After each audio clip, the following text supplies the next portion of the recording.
This is exactly right. We know so much more about our skin than we used to. And we know how important it is to take care of it with CeraVe. CeraVe facial cleansers don't strip the skin. They strengthen the skin barrier from day one. I've always used CeraVe. They have little samples at my dermatologist as I'm leaving, and they don't do that with just anything. CeraVe is the #1 dermatologist recommended cleanser brand and offers a range of facial cleansers for all skin types. Find yours. Goodbye. Get into the Hyundai Getaway Sales Event and get away with a deal so right, it almost feels wrong. Right now, you can get great deals on Hyundai's most popular models, including the adventure-ready SUVs like the Hyundai Santa Fe or Santa Fe Hybrid and the Tucson or Tucson Hybrid. Plus, there's the bold and stylish Elantra loaded with the latest tech. Or go all-electric with the Ioniq 5 or the Ioniq 9. So get down to your local Hyundai dealer and get away with a deal you'll love during the Hyundai Getaway Sales Event. Visit HyundaiUSA.com for details. Goodbye. Capture your favorite summer feeling with Pandora Jewelry. Discover a collection inspired by the sunshine, freedom, and moments that make the season unforgettable. From sun-kissed metals to personalized pieces ready to be engraved with your summer mantra. Each design moves with you from beach days to golden nights and every memory in between. Shop Pandora Jewelry's new summer collection in-store or online at pandora.net and let your summer unfold. Goodbye. Summer is for adventures, road trips, and adding a whole lot of miles to your car. That's why it's worth stopping at Valvoline Instant Oil Change first. Their trained techs help you get road trip ready with an oil change and an 18-point maintenance check included with every oil change, checking your tire pressure, wipers, lights, and more. Valvoline Instant Oil Change techs complete over 270 hours of training, so your car's in capable hands. Best part? You can stay in your car and you're in and out in about 15 minutes. Valvoline Instant Oil Change. Change wisely. Goodbye.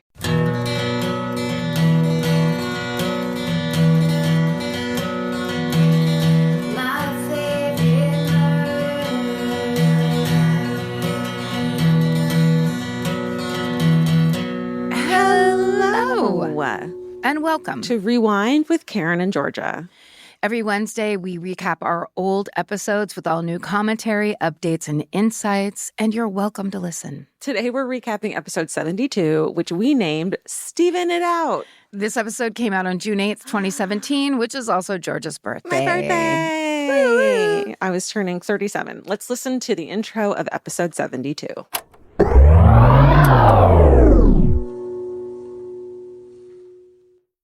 Welcome. To my favorite murder. That's Karen Kilgariff. That's Georgia Hardstark. And here we are. Looking at Stephen Ray Morris as if to say, hey. What's up? With you. With you. And that's what the podcast is all about. Two people trying to talk at the same time. Saying the same thing. Words. Thing. Yeah, I can't. I can't either. Shit. The finger does help. Either. We're bad at this podcast. I'm bad at improv. I'm bad at doing what other people want. We were bad at this podcast is because we couldn't say the same things at the exact same time. Yeah, that's what makes you bad at podcasting. Yes, in every article, they're like, they're okay, but they can't say the same word at the same time. Oh, shit. Time. See? Another. If you listen to episode, what is the 70? What is this, Stephen? 72. 72. I know. Yeah. Stephen.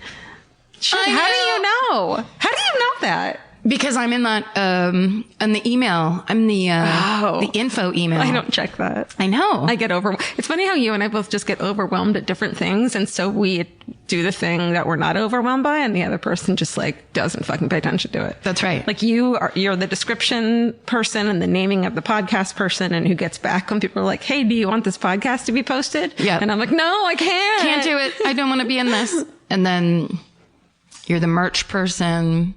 You're the magazine person. What magazine? You get us all the magazine subscriptions that we want.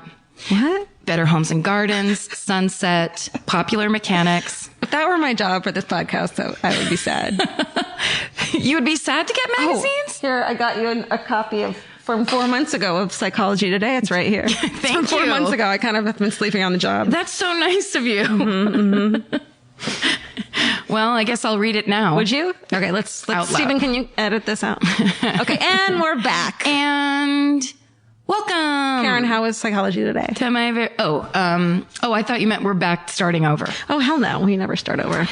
God, that's a good magazine. Just filled with advice. It is actually a really fucking good magazine. It's good. You're like, don't be sarcastic about psychology today, sure. even for one moment. Talk to me that way. How dare you talk to my magazine that way? I got my mom a subscription to that one year. Being like, listen, can you get your fucking shit together? How about you read this? Subtlety. Did she do it? Yeah, she loved it. I don't think she understood. I don't think she is self-aware enough to understand the messaging that it was pointed. Sure. Although she did text me. We got in a fight like a week ago.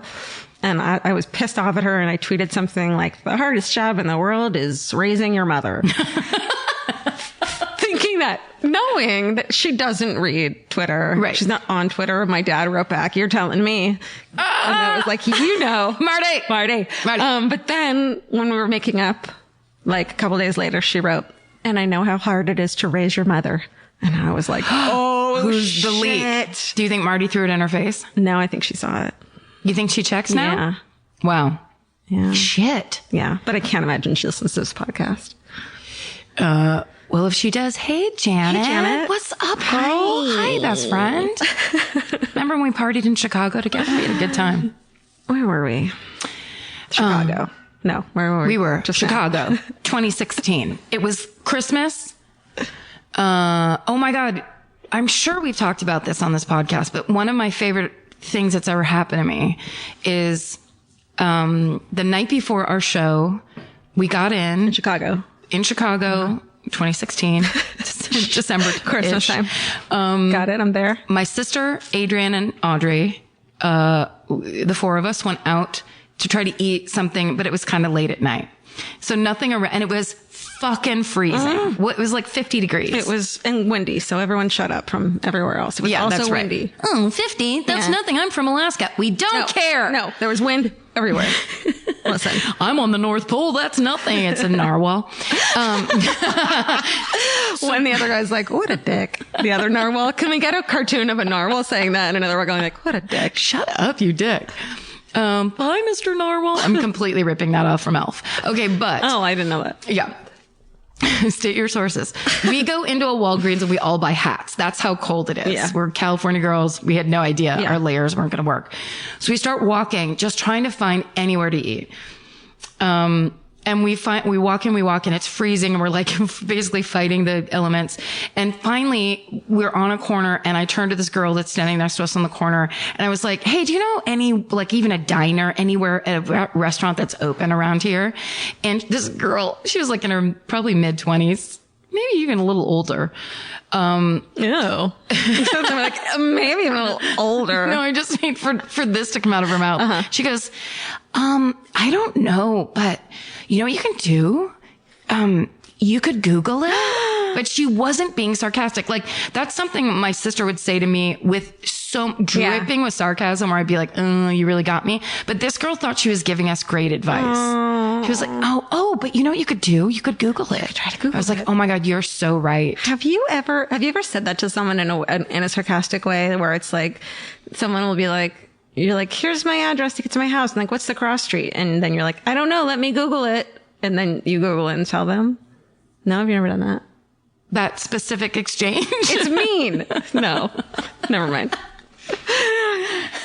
You're saying reverse it and be sarcastic. Yes. I get you. Yes. I've never done it. I'm positive that's just saying, have you been a bitch in this certain way? Absolutely. 100,000%. To be a bitch. Have you done it? Yeah. That was, you saying to me just now. Yeah. No. Even that was bitchy. Anywhere on that bitch color wheel, I've been there times 20. I mean, it's a beautiful rainbow. I like it. There's subtleties, there's shades. Yeah. I mean, oftentimes it's necessary, like the way I answered the girl who sincerely told me to Google a restaurant. And I was like, thank you. In a way where she's like, you're welcome. And walked away thinking she'd made a new friend. Where I was like, I just tried to stab you with my words, but okay. Her brain was frozen. It was really cold. Her brain was frozen. She was probably shit-faced. And just really good at covering it up. Oh. Do you have any actual business? No. I met a couple murderinos at the Ryan Adams show over the weekend that were really nice. Cool. That were really cool. Cool. Shook hands. Like business people? Yeah, they were like, nice. Thank you. And it was nice. Did you meet the executive of GM? Yeah, we shook hands. I had a nice, strong, firm handshake. Had a glass of really expensive whiskey. Nice. I don't know what I would say the name of it if I knew what an expensive glass of whiskey was called. I don't know. McClellan's? 108? McMoney's. Do you have any business? Yes. Okay. There was a woman in Australia, a murderino, who went on to a game show no Americans ever heard of, which makes this difficult because this doesn't stick. If somebody had texted us and said a murderino was on Jeopardy, right? We'd all have shat our pants and freaked out. But everyone in Australia is like shitting their pants and freaking out. And they're like, a murderino is on The Chase. That's my accent. What's it called? The Chase? The Chase. Okay. It's called The Chase, and I have it right here if we want to watch it. What's her name again? Natalie Krug. Okay, this is Natalie Krug. Natalie? She's a contestant on The Chase. Natalie Krug, listen, murderinos, if you want to get above someone, beat this. I don't know, I'm kidding. I don't care. Your personal motto is... Stay sexy and don't get murdered. So where does the motto come from? It's from a podcast. I'm obsessed with true crime podcasts. And this is from my favourite murder. Yeah. Murder. That's the name of the podcast. My favourite. It's two very funny ladies in California. Right. Get together and talk about their favourite murder. Really? Yes. They discovered they were true crime nuts. Yeah. And now they just chat about it. And they do their research. Yeah. It's very... What? No, we don't. Oh, it was a different show. Funny, slightly macabre, Yes. and sexy. Correct. Now that you're... Yay, Stephanie. I mean, that is so fucking surreal. I can't believe it. Don't get murdered. Murdered? How'd she say Don't it? get madded. No. Madded? No. And then everyone else. Yeah. Stay sexy. Don't get murdered. It's so cool. That's amazing. It's so wild. Thank you so much, Natalie Krug. Fuck, I called her Stephanie. Did you? Yeah. I'll edit it out. Thanks. Natalie. I'm like, it's so Natalie. crazy. We love our fans, Stephanie. Stephanie, you mean the world to me. Stephanie, no one's ever meant more to me. Can you give me a clean Natalie and I can just punch it in? Natalie. Do you Pee Wee Herman from Paging Natalie. Mr. Herman? Mr. Herman. Oh, do the thing. Do the thing. Whenever there's someone talks about corn, I always say, "Can you say maize?" And then Karen fucking blows it up by saying, This is Paco and his wife Inez. That one? "Yeah, from Pee-wee's Big Adventure." There's no basement in the Alamo. Either one, but the first one is better because it's really obscure. You know what I mean? Like the first time I said it, we were quoting Pee-wee's Big Adventure. And the first time I did it, the delight in George's face that I also knew a line from Pee-wee's Big Adventure to know where it went in the scene. Yes. Was you were thrilled. But everyone knows the line I was saying. Everyone knows the thing in the Alamo. But then you took this obscure line and said it perfectly to something I've been saying forever, which is, can you say maize? Mm-hmm. And then I was just like, wee! Like I was being pushed in a shopping cart all of a sudden. I was just like, this is so cool. Well, and also, I think I explained this to you, but my friend Jennifer Gehring and I, who is my lifelong friend, I haven't seen her forever because she lives in DC. I'm sure she doesn't listen to this, but hi, Jen, I love you if she does. Aww. But we grew up together. Our families were friends. So our parents would hang out together and get together. And then Jennifer and I were just the two youngest. So we would pair off and go have fun. But she's the greatest. We saw Raiders of the Lost Ark in the theater together. All of those major moments of childhood I had with Jennifer Gehring. Yep. And of course, we saw Pee-wee's Big Adventure in the theater together. And so we just spoke in movie quotes constantly. So we would just, when we were bored or there was nothing else happening, kids, this is before social media. Mm-hmm. What you did was just say movie quotes back and forth to each other like lunatics. That's how my brother and I have communicated. We hated each other, and then The Simpsons started happening. Mm-hmm. And Married with Children. And then since then, he and I've never had a conversation that isn't a quote from one of those two. We just, Monorail. Yeah. We just can't do that. We have a secret handshake. Yeah. That's from group family therapy though. But we have this. Oh, that's real? I thought you meant the Simpsons quotes were the secret. The secret handshake is from when we had to go to family therapy. Wow. Yeah. Wow. It actually, okay. It was good. It was great because we made a secret handshake and then we hated the therapist together and everything was fine. That's good. Yeah. And then you had like comedy bonded you. Yeah. That's still why do it's it. so good. Sweet. So good. What were we talking about?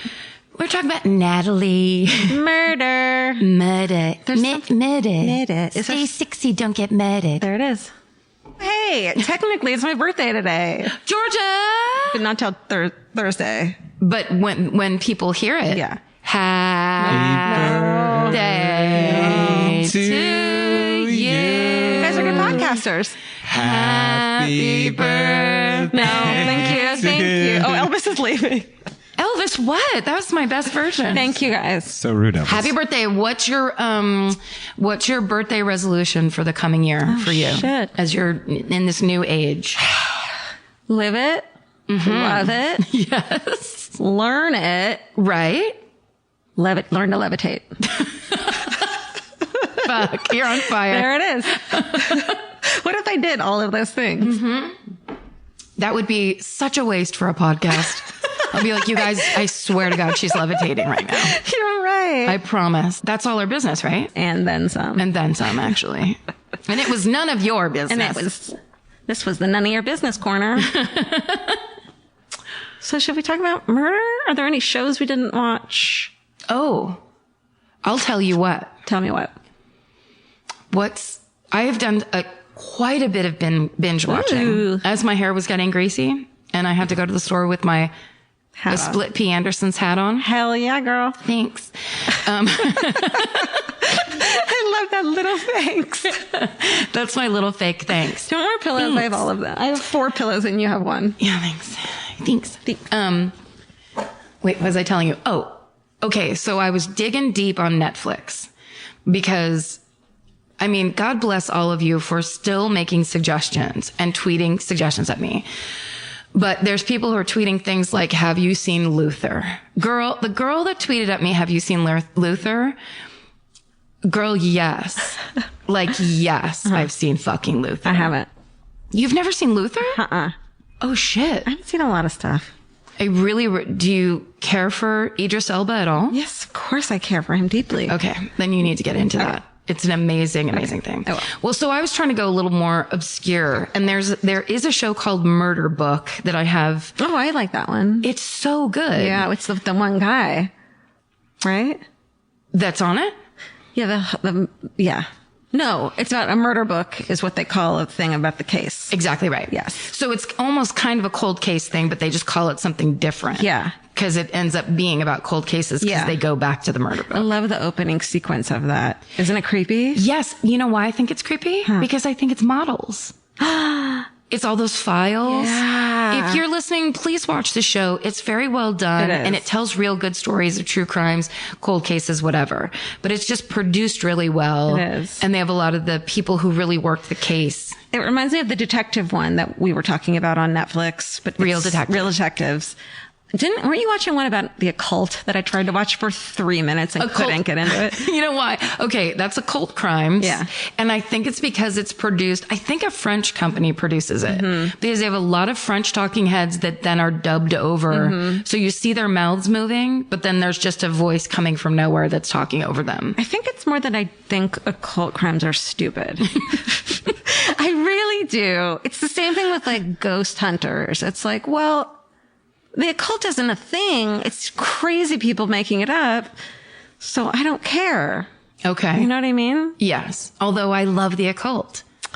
I really do. What part of it do you love? The mystery, Just the outfits. Grown-up goths, like convincing crazy people to do insane things at their bidding. What is the bad part of what you just said? It's so good. People do it. That's the thing. You know, I don't know. Okay. I don't know. It's just not for you. I guess it's almost like it's the same thing too, where it's like there's I really like that idea if you take the occult part out. So like Jonestown, I think is cool because it's this bigger than life person who is able to convince all these people to do things for him or to do, you know, the same thing with Manson's interesting too because he was able to convince all these people to do things. And it's like, but then you're plain cults, but I love Satan too, and Satan's real. And it's like, no, he's fucking not. and then I get struck by a bolt of lightning. How funny would that be? Smoke just starts coming up from behind the couch. It was so weird. Georgia in her apartment just got struck by lightning. Ranting about how Satan isn't real until he was forced to show up. Mimi got on her hind legs. Her eyes rolled back into her head and she was like, I will take you to the dark place now. Yes, I am Mimi. Hear me roar. Mimi, no. Mimi, we're so cute. It's so funny because you'd picture her with like a girly voice. She actually has a very deep satanic voice. And then Elvis was like, I fucking told you. So this whole time I was trying to warn you guys that she sucked. It sounded like you wanted Elvis to have a New York accent. Like, I fucking told you. Fucking told you guys. This has gotten way off track. Skippers, come back. Oh, this was fun. No, because we were talking about a lot of people actually recommended occult crimes. That's how I found out about it, is because people were recommending. I'm sorry that I shit on the girl that recommended Luther. I adore you for tweeting at me. I didn't mean to do that. You should have tweeted at me because I don't know it. That's right. I just ended up putting IKEA furniture together last night and watching Kimmy Schmidt, which is pretty nice. So good. I love that show. I do too. I really love it. It's so goddamn packed full of jokes. So good. Brilliantly written. And also, it's akin to Bob's Burgers in that when you watch it, if you were in a bad, low place, it's up. It makes you feel happy. Definitely. It's so hilarious. Titus Andronicus should be the president of the United States of America. I would be so happy. It would be so much better. Okay. So, all right. Girlfriends who are playing this podcast for their boyfriends on a road trip and who are like, no, you're going to love this podcast. Come back to us. That was good. I agree. Fuck it. Boyfriends who are like to their girlfriends. That was also sexist, what I just said. This is the best part. Get ready for the boring part. Yeah. Here comes the boring part. The point of all of it. Who's going first today? It's you, I think. Is it me? Yeah. Karen's right. I was right about number 72. I am fucking on this shit. Well, the problem is Mimi's entire body weight is on my story. Okay. Sorry, go ahead. She looks so shocked. She's like, how dare you pull your story out from under my body? And we're back. Did your mom like that Psychology Today subscription? Did she use it? My passive-aggressive Psychology Today subscription? Just a little. I think she liked a little hint. it. Yeah, without understanding it. Have you seen that meme that's like, they show this video of you being this beautiful girl, and it's like, you're the kind of girl they write books about, and then it flashes to the DSM. There's a bunch of those on TikTok that are like, I'm so excited for my sister today. And then it's like some horrible thing. It's like slut celebration or whatever it is. Yeah, it's some so troll funny. day. Yeah. Troll garbage So rat day. I highly recommend Psychology Today still, though. It's like it was such a good magazine to like crack the surface of those little things that you want to understand about yourself. Yeah. It's really great for that. Yeah, if you're too scared to go to therapy, that's also, pick up one of those magazines. Wait, do you remember your birthday from 2017 when you turned 37? Yeah, I'm not specifically, but I'm guessing because we had just moved into the pod loft, and I'm the kind of person who takes advantage of amenities, that it was in the pool. Like I had a pool party, remember? You did. Yeah. I was there. Yeah, there was hot dog. You had a cake with your picture on it. That's right. I have photos from There it. was hot dogs. It was boiling fucking hot. We were in that side air-conditioned room. Yeah. I got to hang out with your sister a little bit. That's the first time I ever met her. That's right. And my nephew was just like a baby. He was a baby on her hip. Oh my God. It was a fun party. It was really good. That apartment pool was literally jam-packed with people. Yes, it always was busy. It was hilarious how many people were in that pool. Yeah. But it was very fun. Yeah, I had a lot of good birthdays there. And it was fun, going to a public pool is always fun, people watching. And the apartment, I mean, I still have a key to that apartment building if we need to go to the pool. We go in there and go through someone's mail, pick up there. Yeah. I don't remember the girl on the Australian game show, The Chase. I totally remember her. Because you do? Yeah, it was like a Jeopardy type situation. Oh, okay. Like, that's what it looked like. I totally remember that. And it was like, presented as like Jeopardy would be. And she said that. We're just so lucky. Our Australian listeners are the best. Yeah. And we're so lucky to have such a strong contingent down there, and strong and mighty and vocal, and the kind of people who would do that. Yeah, it's so funny. Like, Australia has always been very supportive. What? Okay. Yes. Yeah. That's great. I love it. We got to go back. Yeah. Okay, All right. let's get into Georgia's story about the interstate killer. We know so much more about our skin than we used to. 10 years ago, no one in America knew what a skin barrier was. It's time to take care of your skin with CeraVe. CeraVe facial cleansers don't strip the skin. They strengthen the skin barrier from day one. Formulated with 3 essential ceramides, hyaluronic acid, and niacinamide to provide long-lasting hydration and 12-hour oil control. I've been using CeraVe for over a decade, I would think. And now it's getting super trendy. And I don't know why, it just makes me proud that something I've used for so long is cool on socials now. But it really does work. And that's why it's been around so long. No matter your skin type or concern, CeraVe has facial cleansers perfect for you and your skin barrier. CeraVe is the #1 dermatologist recommended cleanser brand and offers a range of facial cleansers for all skin types. Find yours. Goodbye. The Hulu original series Furious is now streaming on Hulu and Hulu on Disney+. From Liz Merriweather, the Emmy-nominated executive producer of Dying for Sex and The Dropout, comes a gripping psychological thriller. Starring Emmy Rossum, Furious follows Alice Black, a rookie FBI agent on the hunt for Catherine, a mysterious and calculating female serial killer. It's Alice's first case on the job, and she's already bitten off more than she can chew. While Alice believes justice is achieved through law enforcement, Catherine has lost all faith in the legal system. She's taken it upon herself to terrorize the rich and powerful men of New York in her pursuit of vengeance. As Alice and Catherine's twisted game of cat and mouse unfolds, the lines between good and evil and right and wrong begin to blur. With shocking crimes, tangled relationships, and secrets that change everything, Alice discovers there's a thin line between hunter and prey. Watch the Hulu original series, Furious. Now streaming on Hulu and Hulu on Disney Plus for bundle subscribers. Terms apply. Goodbye. There's nothing better than just laying around. Whether you're fully horizontal or at a slant, it cannot be beaten. Unless, of course, you have a Lola blanket. Lola is the world's #1 blanket, crafted with ultra-soft luxury vegan faux fur and a signature 4-way stretch that sets it apart. Their products are machine washable and double hemmed for durability, and they stay flawless. No pilling, no shedding, even after repeated washes. And there's more. Lola also makes weighted blankets, matching pillow sets, and super soft pet beds.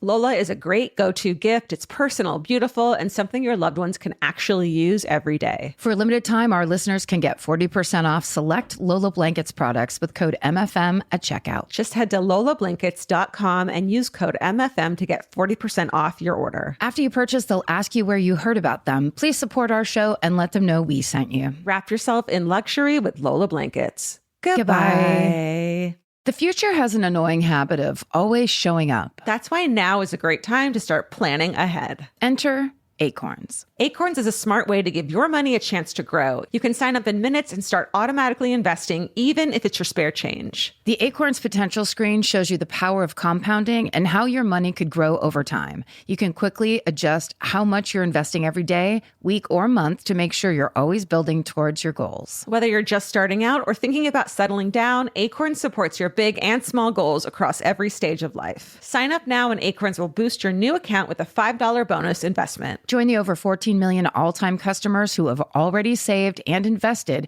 over $27 billion with Acorns. Head to acorns.com/MFM or download the Acorns app to get started. Paid non-client endorsement compensation provides incentive to positively promote Acorns. Tier 2 compensation provided, potential subject to various factors such as customers' accounts, age, and investment settings. Does not include Acorns fees. Results do not predict or represent the performance of any Acorns portfolio. Investment results will vary. Investing involves risk. Acorns Advisors, LLC, an SEC registered investment advisor. View important disclosures at acorns.com/MFM. Goodbye.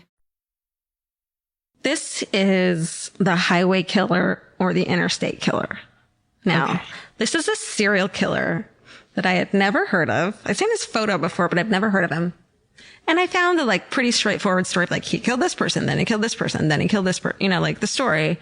And it was so devoid of any details that when I started looking into it, then suddenly it's no, this was way fucking bigger than you thought it was. So we're kind of learning this together. Can I guess which state it took place in? Yes. Texas? You were wrong. Fuck. Because it took place in a lot of states. Oh. Yes. I see. You tell me. All right. I will. You don't want to make it up? I'm not going to guess the whole story. I thought I should, but now I don't want to. Just guess. Guess. Okay. From 1982 until 1984, a serial killer was killing young men. He was dubbed the Interstate Killer because his victims were mostly random hitchhikers. 20 to 23 were dead before he was caught. The victims were stabbed, and bodies were found in parts of Indiana, Illinois, Kentucky, and Wisconsin. What? Yeah. So the first I really thought I knew this, and I do not know it at all. You know his face. Okay. This is crazy. Okay. So Jay Reynolds was the first victim. He was found on March 22nd, 1982. He was found stabbed to death on the outskirts of Lexington, Kentucky. And all of these... Okay. 9 months later, on October 3rd, 14-year-old Delvoyd Baker was strangled. His body was dumped on the roadside north of Indianapolis. Then Stephen Crockett, who was 19, on October 23rd, was stabbed 32 times. 4 of those wounds were to the head, discarded outside Lowell, Indiana. So then the killer goes to Illinois, and on November 6th, he leaves the body of Robert Foley in a field northwest of Joliet? Mm-hmm. Law enforcement is like, oh, there's a pattern, right? Assaults on young men, which back then we know wasn't something that was looked very deep. Like if you look at any of these interstate killings of young men, not looked into very deeply. So stabbing and strangulation are present in every case. Mm. So then on Christmas of 1982, 25-year-old John Johnson's body is found dumped in a field outside Belshaw, Indiana. 3 days later, 21-year-old John Roach is discovered near Belleville. And then the bound body of 23-year-old car wash employee from Terre Haute. His name is Stephen, Agan, A-G-A-N, Stephen Agan. He'd been stabbed to death and discarded north of Newport, Indiana. So then on June 6, 1983, an anonymous caller tells cops that he knows who the interstate killer is. Mm. He says that someone he knew had been picked up and attacked by the killer and had played dead after being assaulted. Ugh. And so he knows who the person was. The man's name was Larry Eyler, and he's arrested. Can I say his name correctly when you Steven that out? His name is... Could you Steven that out? That's a new thing. So leave that all in just for that. So actually leave that in. Holy shit. Steven that out. Steven that out, please. I just ruined this. The man's name is Larry Eyler, and he is arrested. Okay, let's talk about Larry Eyler. Mm-hmm. He's born in Crawfordsville, Indiana on December 21st, 1952. By the time he was a teen, his mother had married and divorced 4 times. Oh, that's too many. That's too many. That's fine for what? So every 3 years. Yeah. I was trying to do the math. Yes. Yeah. He attends Catholic schools, has some difficulty. At 10 years old, he's sent to the Riley Child Guidance Clinic in Indiana, where psychological tests reveal normal intelligence, but extreme insecurity and great fear of separation and abandonment. Aww. The staff of the clinic said that his home environment was unstable and chaotic and recommend that he be sent to live elsewhere. So at the age of 12, he went to live in a Catholic boys' home. Oh, no. I know, where he stayed for 5 months. Little did they know. Did they know? It was later said by a forensic psychiatrist that his history was one of the worst cases of child abuse he had seen in 20 years in the field. Oh, no. Yeah. So there's not a lot of details about it, but they hint at things, but they don't go too deep into it. You can't find details except for one thing about one of his stepdads would pour hot water on his head when he was mad at him, or it's just that's, and that's horrible, but there wasn't a lot of other information about it. So he dropped out of high school in his senior year, worked odd jobs for a couple of years. And not long after leaving high school, he joined the monastery. And then he quit the monastery. So Larry Eyler is struggling all his life to cope with what turns out to be his homosexuality. Oh. So he was simultaneously fascinated and repelled by it. He hated himself for it, but he couldn't help himself. I bet the Catholic boys' home did a lot of good for that issue. I bet you're right. Yeah. That was all sarcasm. That was total sarcasm. Yeah. So he killed his first victim at around 30 years old.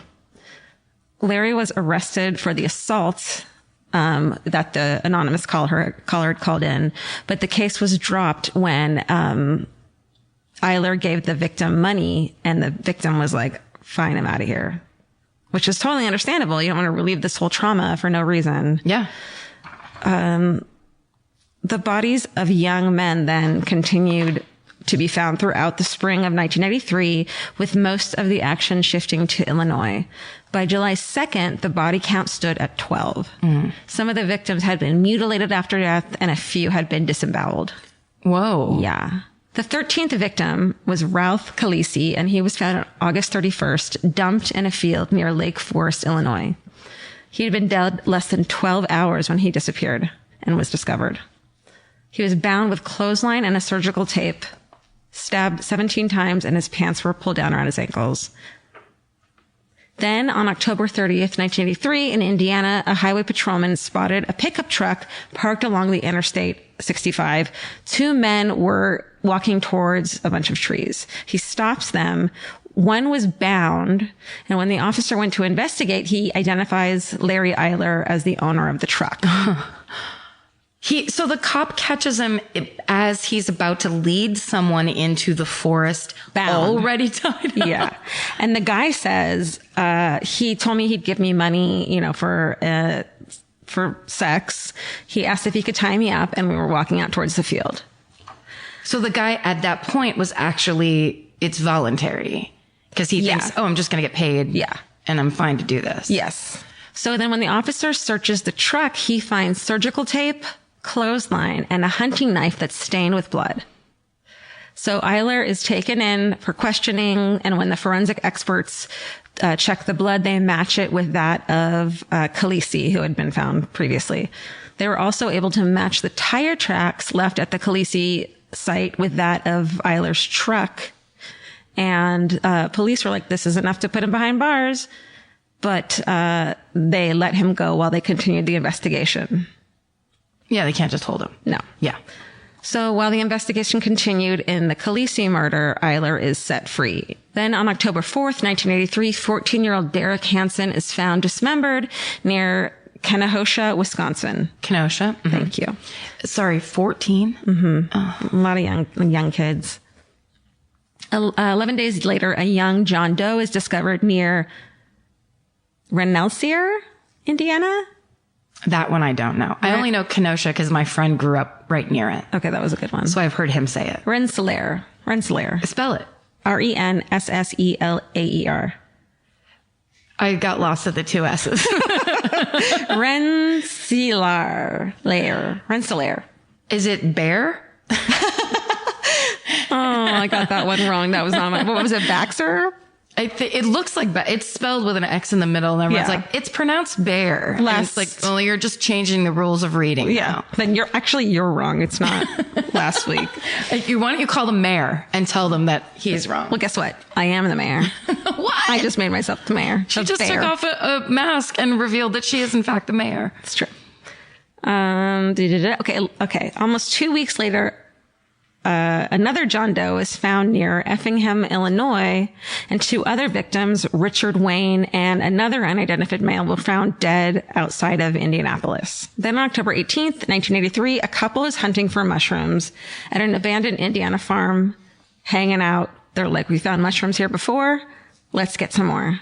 Right? Yeah, for a salad or to trip out all day long. Yeah. Whatever this couple is into is their business. It's their business. They've been there before. They're not there to hurt anyone. But That's right. They are there to find two skulls lying near a dilapidated barn. No. Uh-huh. So we can at least assume that they were stoned on pot. Yeah. If they're out looking for mushrooms. And they're freaking out, man. And then they stumble upon like remains. That's awful. Yeah. Those poor hippies. I know. Then it actually turns out that they're also businessmen. Well, it turns out they're the murderers. No, I get it. So many twists. They're also businessmen murderers. Oh my God! Finally, that's the area I want to go into. It's all of it. I want the murders that happen inside of the Enron building. Do you think any did? I mean, they could have. There has to be at least one. There were so many people in that building. Yeah, everyone was like on a lot of pressure. Yeah. Okay. They had to either sell or buy or depending kill on their business. That's sell, buy, or kill on the Lifetime. Yeah. Oh, Write it down. I don't know. What about a grocery one called Sell by Dead? No. Like a sell by date? Sell by date. And then it's like, sell by dead. Dead. No, I love it. I love this. Okay. We can keep working on that one. But the other one about Enron is perfect. It's sold. They sold it already. Great. Okay, there's an abandoned Indiana farm. They find 2 skulls lying together north of the barn off U.S. Highway 41, just across the Illinois state line in Newton County. Way to go, Newton County. Yeah, how simple you are to pronounce and read. Thank you. I'm only doing murders from places that are just one syllable, but it's 2 syllables. Just town. Yeah. Something town. No X's. Nothing. No double S's. When police get to the scene, they then find 2 other bodies. Whoa. Near that barn? Mm-hmm. One of the victims had been decapitated and all had their pants pulled down, and they had been stabbed to death. 2 of the victims were identified. Michael Bauer, which is my friend's ex-boyfriend's name. He was a 23-year-old pizza deliverer, last seen taking out the trash at his parents' Portage Park home, which, what a fucking bummer. Yes. And John Bartlett, who's 19, who was staying with his sister in Chicago after being discharged from the Army. You know, by this time, police were like, this is clearly Larry Eyler. They fucking knew it was him. Another victim who had survived his attack identified photographs of Eyler. And another survivor came in and was like, yep, happened to me too. But the investigators wanted him for homicide. So, their circumstantial evidence was still incomplete, so they wouldn't arrest him. Yep. So Larry Eyler at this point is under constant surveillance in Chicago. And because of this, he files a suit against the Lake County Sheriff's Office, accusing them of mounting a, quote, psychological warfare, not welfare. That'd be a good thing. Campaign to unhinge his mind. Right. Yes. That's what they do.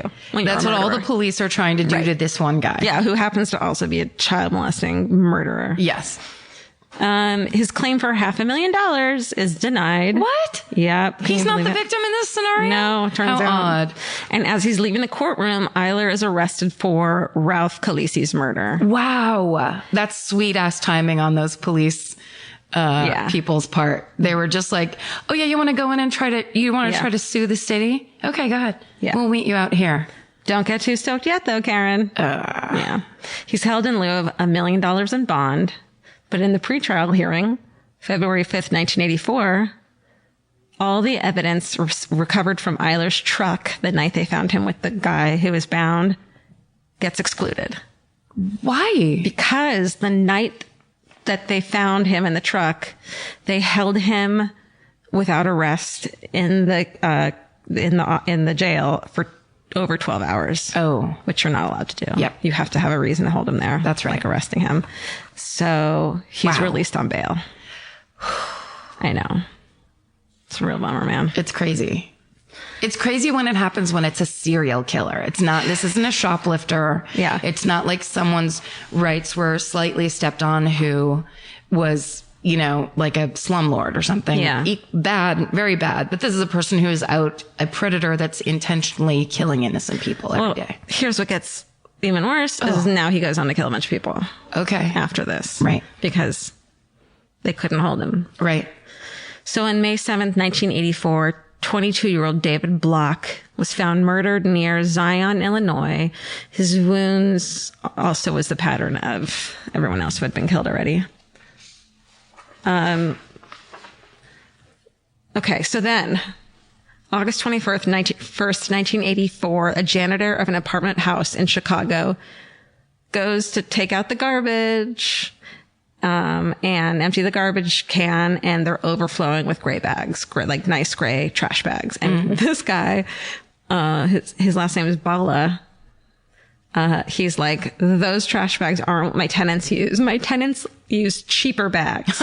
He knew they weren't his tenants because they were nice trash bags. And he's like, my tenants are pieces of shit. They don't buy this stuff. They don't buy Hefty. They buy fucking 99-cent store shit. Yeah. So it made him suspicious. And he says, quote, I was very pissed off a little bit.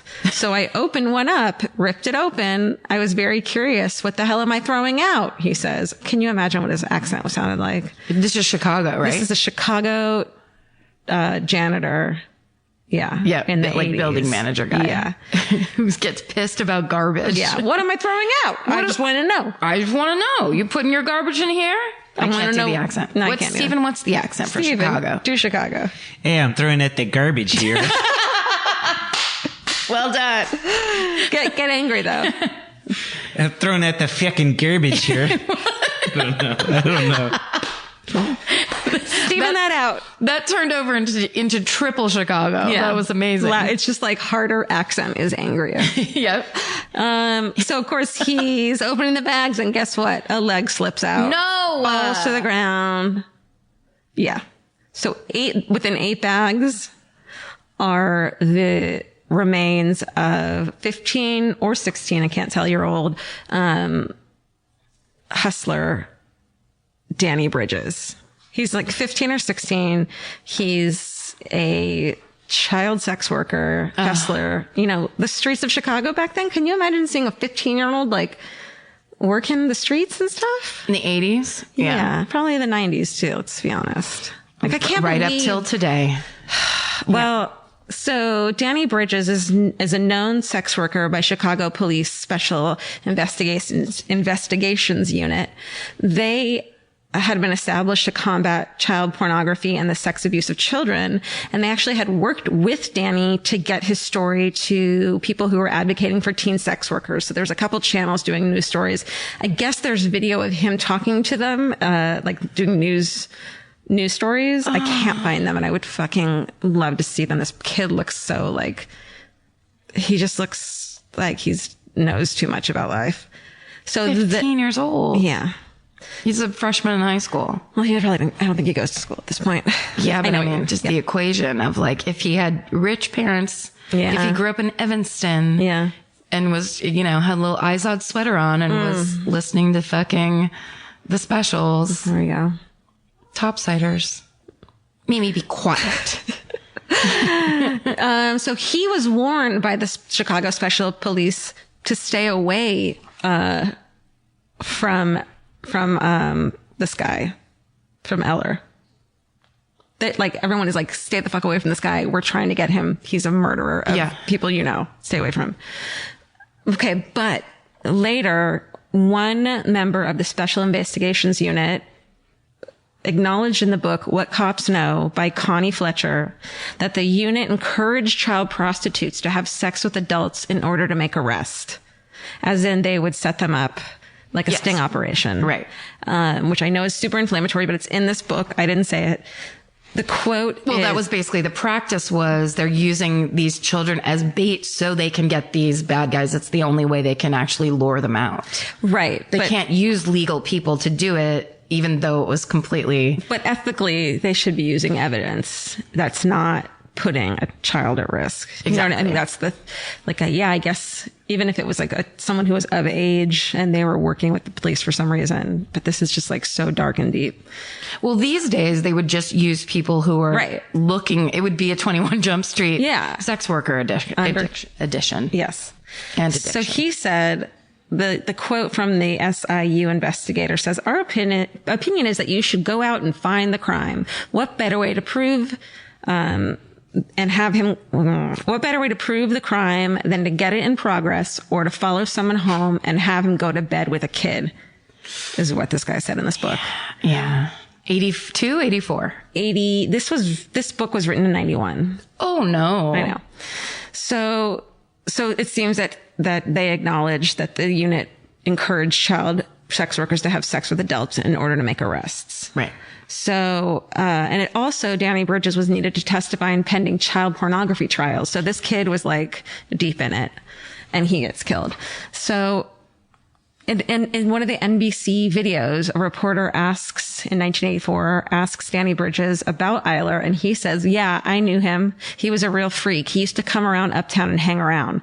So this kid, Danny Bridges, knows about Eyler. And the question then is, why would he go home with him if he already knew he was a creep? So Danny Bridges is going to get into a car with a guy that he knows is a creep? No, unless maybe he was doing it for the police. Oh. Is kind of the question. Right. Which is one of Yeah, it's like literally live bait. Like worst case scenario. And it was never, I mean, this is just like something I found in a bunch of little articles, which I'll name at the end of this. So perhaps the whole thing was a sting that went wrong because Danny did get killed. Yeah. So how the fuck does that happen? Like that's the craziest version of that story where it's just like if the cops were using him as bait, then what excuse in the world could they have to then somehow lose track of him? You know what I mean? Like that would be the only, if you're letting a child get into the car with a known serial killer, you can't like, oh, whoops, they took a wrong turn. I mean, like that's insanity. Well, here's the other part of this that gets in here somewhere is that they think that Larry Eyler might have had an accomplice. Oh. Because Danny's fingerprints were never found on Larry Eyler's car. So maybe someone else picked him up, brought him back there. Wow. I know. It's really complicated. Okay. But also usually, isn't that rare that serial killers would have an accomplice or work with someone else? I would think so, but who knows? I mean, I'll ask. Would you ask? I'll ask my friend. I'll ask my friend at the FBI. Would you ask your accomplice, your serial killer accomplice? I'll ask my boss. Ask the guy you're working with to kill people. Mm-hmm. Okay. So witnesses, after they find the body parts in the garbage bags, witnesses say they saw a man who lived next door, put the bags in the trash, and he is Eyler, who's 31 years old at this time. So he just took the garbage to the place next door. Mm-hmm. During the day. He wanted to get caught. Or he was just really stupid. So Larry Eyler is convicted of murder, of Danny Bridges, and my Lord, she's all over the map. Okay. Come here. He's convicted of murder and aggravated kidnapping of Danny Bridges, and on October 3rd, 1986, he's sentenced to die. Then in November of 1990, he's bargaining to save himself from execution. He agrees to help Indiana authorities solve a number of his crimes if they would get him off death row.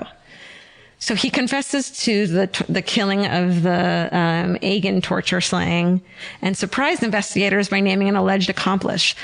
Accomplish? I keep saying words wrong today. I don't know what's going on with me today. I'm having a stroke. It's all right. Accomplice. So 53-year-old Robert David Little, he's the chairman of the Department of Library Science at Indiana State University. What? And this murder of Egan happens when he's staying with Larry as a guest. And according to Eyler, Little took the photos and masturbated while Larry disemboweled the victim. Oh, no. So he's like, let's pick up boys. You do this, I'll do that. So he's like part of it. And it's kind of his like, this guy, Dr. Little is like his sugar daddy. He's like paying for his places to live. He used to be a student of Dr. Little and they're like working together. What the fuck? Yeah. It's some real twisted shit that they better fucking make a movie out of because I'm confused. He's a professor of library science. So there's like a real, that you could make that a super creepy in the stacks style murder story. Who would play him? I'm already wondering. I mean, are you watching Fargo and how amazing what's his name is? Ewan McGregor? Oh my God. But the woman, I don't know her name offhand. Who's also in The Leftovers? Yes. She's amazing. She's so good. Those two characters are so different. I am loving Mary Stuart something or other, not Masterson. Mary Stuart Little? No. Mary Macbeth. It's Mary Macbeth from the play. I am loving the young hot girl though. Are you caught up? Yes. You mean the one she's playing? Who's also playing the sheriff? That's not her. The police chief, I mean? The girl with the short black hair? Yeah, that's the Ewan McGregor's, the dumpy brother. His girlfriend is the same as the chief. Hold the fuck up. Yes. No, wait. I'm the one that gets to tell you this? I told this to Vince and he's like, no. Well, Vince is straight up wrong. No. Yes. Vince, I almost yelled at Steven. Vince, we're getting a divorce. Steven, is this true? Mary Elizabeth Winstead. Is that who you're thinking of? Yeah. Yes. She playing both characters. It doesn't say on the main Wikipedia page, but if we go deeper, hold on. Who's the? It's her. She plays. I'm telling you, eyeliner. Yeah. Nikki Swango. Nikki Swango's the girlfriend that's rock and roll. Yeah. And she Then plays also her? the chief. She's the chief, and Wikipedia is failing me right now. I'm looking at IMDb. I am so mad at you. Steven, right now. you're going to get Stevened out of here. Everything you have to say from now on is in a Chicago accent. Oh, no. IMDb, Fargo, season 3. You're gonna have to put this on pause. We need to Season know. 3. If I get this before you, Steven, you're fucking fired. Well, he's trying to hold a microphone and then do it with one finger. Well, that's his problem. Okay. All right. Okay. Here we go. No, I think you're wrong. no way. Carrie Coon is the chief. What? Yep. It's two different actresses? Mary Elizabeth something. God, I thought she was... thought so. Mary Elizabeth Winstead. Mary Sorry. Elizabeth Winstead's only the girlfriend? Mm-hmm. I've had so many conversations about how amazing... Including with me, because I was like, I agreed with you a couple weeks ago. They look so much alike. I asked Vince if it was the same person too. Because I agree. We always have to believe Vince now. Why? 'Cause Yes. that's... He's to me, never wrong. He's never wrong. Never. He also doesn't say shit like I do, where I'm like, no, I'm positive. And then I'm like, oh, you're right. I'm wrong. I do that shit all the time. Listen. Look. Look and listen. You said that she plays two characters, and I didn't want to be like, I think you're wrong. So I was like, oh yeah. Oh, you always got to say if you think I'm wrong. It happens a lot. Have you tried telling you that you think you're wrong? If you're confronting I don't like me, arguing. No. I just think I don't like, I would rather assume that I'm wrong, because I usually am. Okay. What was that thing I said the other day? The cockles of your heart? Hackles. I said cockles. Yeah. No, again, you said something about getting raises your... I don't want to get my... You said something about the... I said I don't want my... You said something about the... Cockles you don't to want be to get your raised. cockles up. Right. But it was hackles. This is why I don't argue when people tell me a thing. I know, but I feel like...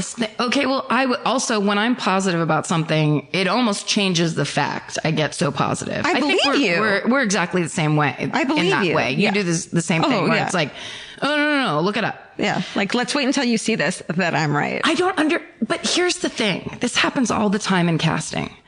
Why are you casting two women who look all I thought was that the police chief woman just had less eyeliner and a different haircut. Mm-hmm. And I'm like, this is brilliant that they're making her look a little bit older simply by not Because the dressing her brothers up. are the same person, so why couldn't this be that too? I thought it was. I thought it was like a theme. I did too. I think I stopped thinking that when Vince said no. I would have doubled down. And I think she is killing it. So who do you think is killing it then? The chief. I love the chief. I think now the girlfriend, Mary Elizabeth, is it's suddenly about her. Yes. And I fucking am like, at first I was like, what's this peripheral character? And now it's about her, and I fucking love her. Yeah, I like them both a lot, but I did too. But I knew that that the other Carrie was good in The Leftovers, so I wasn't worried about that. But this chick is awesome. I'm see what else she was mad. in. I think she's bad. No, I'm just kidding. I just thought that it was this amazing job of when you are the kind of girl that dresses rock and roll, like the hot girlfriend, you have a kind of aura about you that looks like that.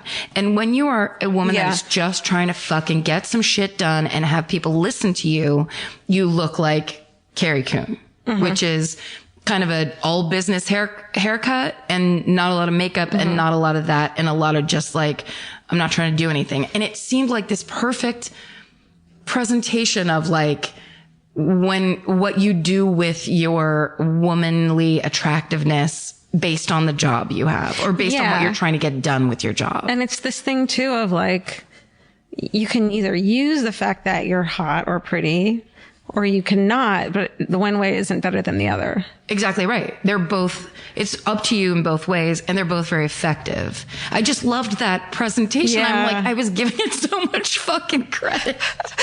You need to call a couple of people you were at parties with. I'm so mad right now of like me holding forth on what it means, philosophically and representationally of the woman's role or whatever. I wonder It's how like many people different actress have argued your point once they believed you at parties or whatever. Let's not act like I go to a bunch of parties. I haven't talked to anybody but the two of you in like a month. Those so. Hollywood parties and our therapist. Wait, Oh, that's right. I just tried to tell our therapist. She has been in. Oh, she was in Scott Pilgrim. Okay, she's cute.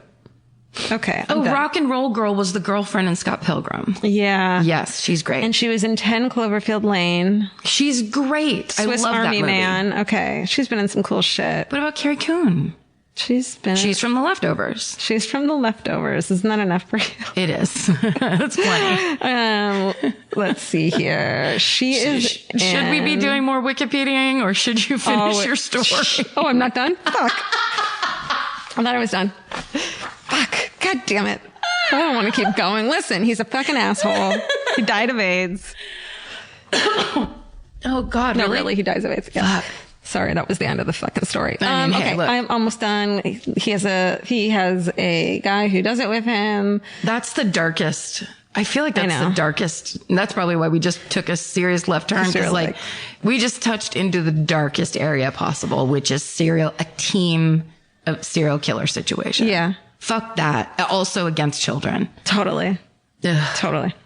So based on his confession, Larry Eyler receives a 60-year prison sentence on top of what he's been going on through. In return, he agrees to testify against Dr. Little, who's arrested on the murder charges. And in the absence of physical evidence to support Eyler's statement, Little is acquitted of all charges in 1991. So, okay, later, Larry Eyler's attorney finds out that Dr. Little had been paying for Larry Eyler's defense. So Larry's testifying against Dr. Little for the prosecution, but has a financial relationship with the prosecution's lead witness and a legal duty to his client, and it's all crazy fucked up. So that shouldn't have happened. However, okay, back in Illinois. But it happened anyway, basically? It did. But they didn't figure that out until a long time later. Back in Illinois, Larry offers to clear 20 murders in exchange for commutation of his sentence to life imprisonment. The state authorities say no. And then I wrote dicks because there were more murders going on after Larry Eyler's was put into prison that were very similar to what was going on when he was killing people. Was it Dr. Library Little? It was someone else who worked in a similar manner. And Larry Eyler's is like, yo, I'll tell you everything and I'll put all of this to bed if you just don't kill me. And this guy who was like, this was the new something district attorney. Thank you. And he was like, no, we put him, Jack O'Malley. He was the Cook County state attorney. He could keep Eyler in jail for the rest of his life, solve more than 20 old murders, help bring to justice a killer or killers still on the loose, and save taxpayers hundreds of thousands of dollars in appeal costs. But good old Jack O'Malley said, a bird in the hand is better than 20 in the bush. Literally said that. So he said no. So he was basically saying killing this one guy is worth it. Mm-hmm. Okay. All right. Okay. So Larry Eyler dies of AIDS on March 6, 1994 at 41 years old. Kathleen Zellner handles Eyler's appeals. She describes the killings. He tells her all about all the killings over the last 3 years before he dies. And she convinces him to let her release his confession after his death. So she released a list of 21 killings to which she said Eyler confessed. And that he said he had an accomplice for 4 of the killings. He took a polygraph text that supported all of these things. So it's all true. Maybe. Probably. Yeah, pretty much. So I don't know if you recognize the name Kathleen Zellner. Is it the It makeup products that like make your Zellner for don't get a case of the Mondays. Will exonerate your pores. I don't know. Is that what you mean?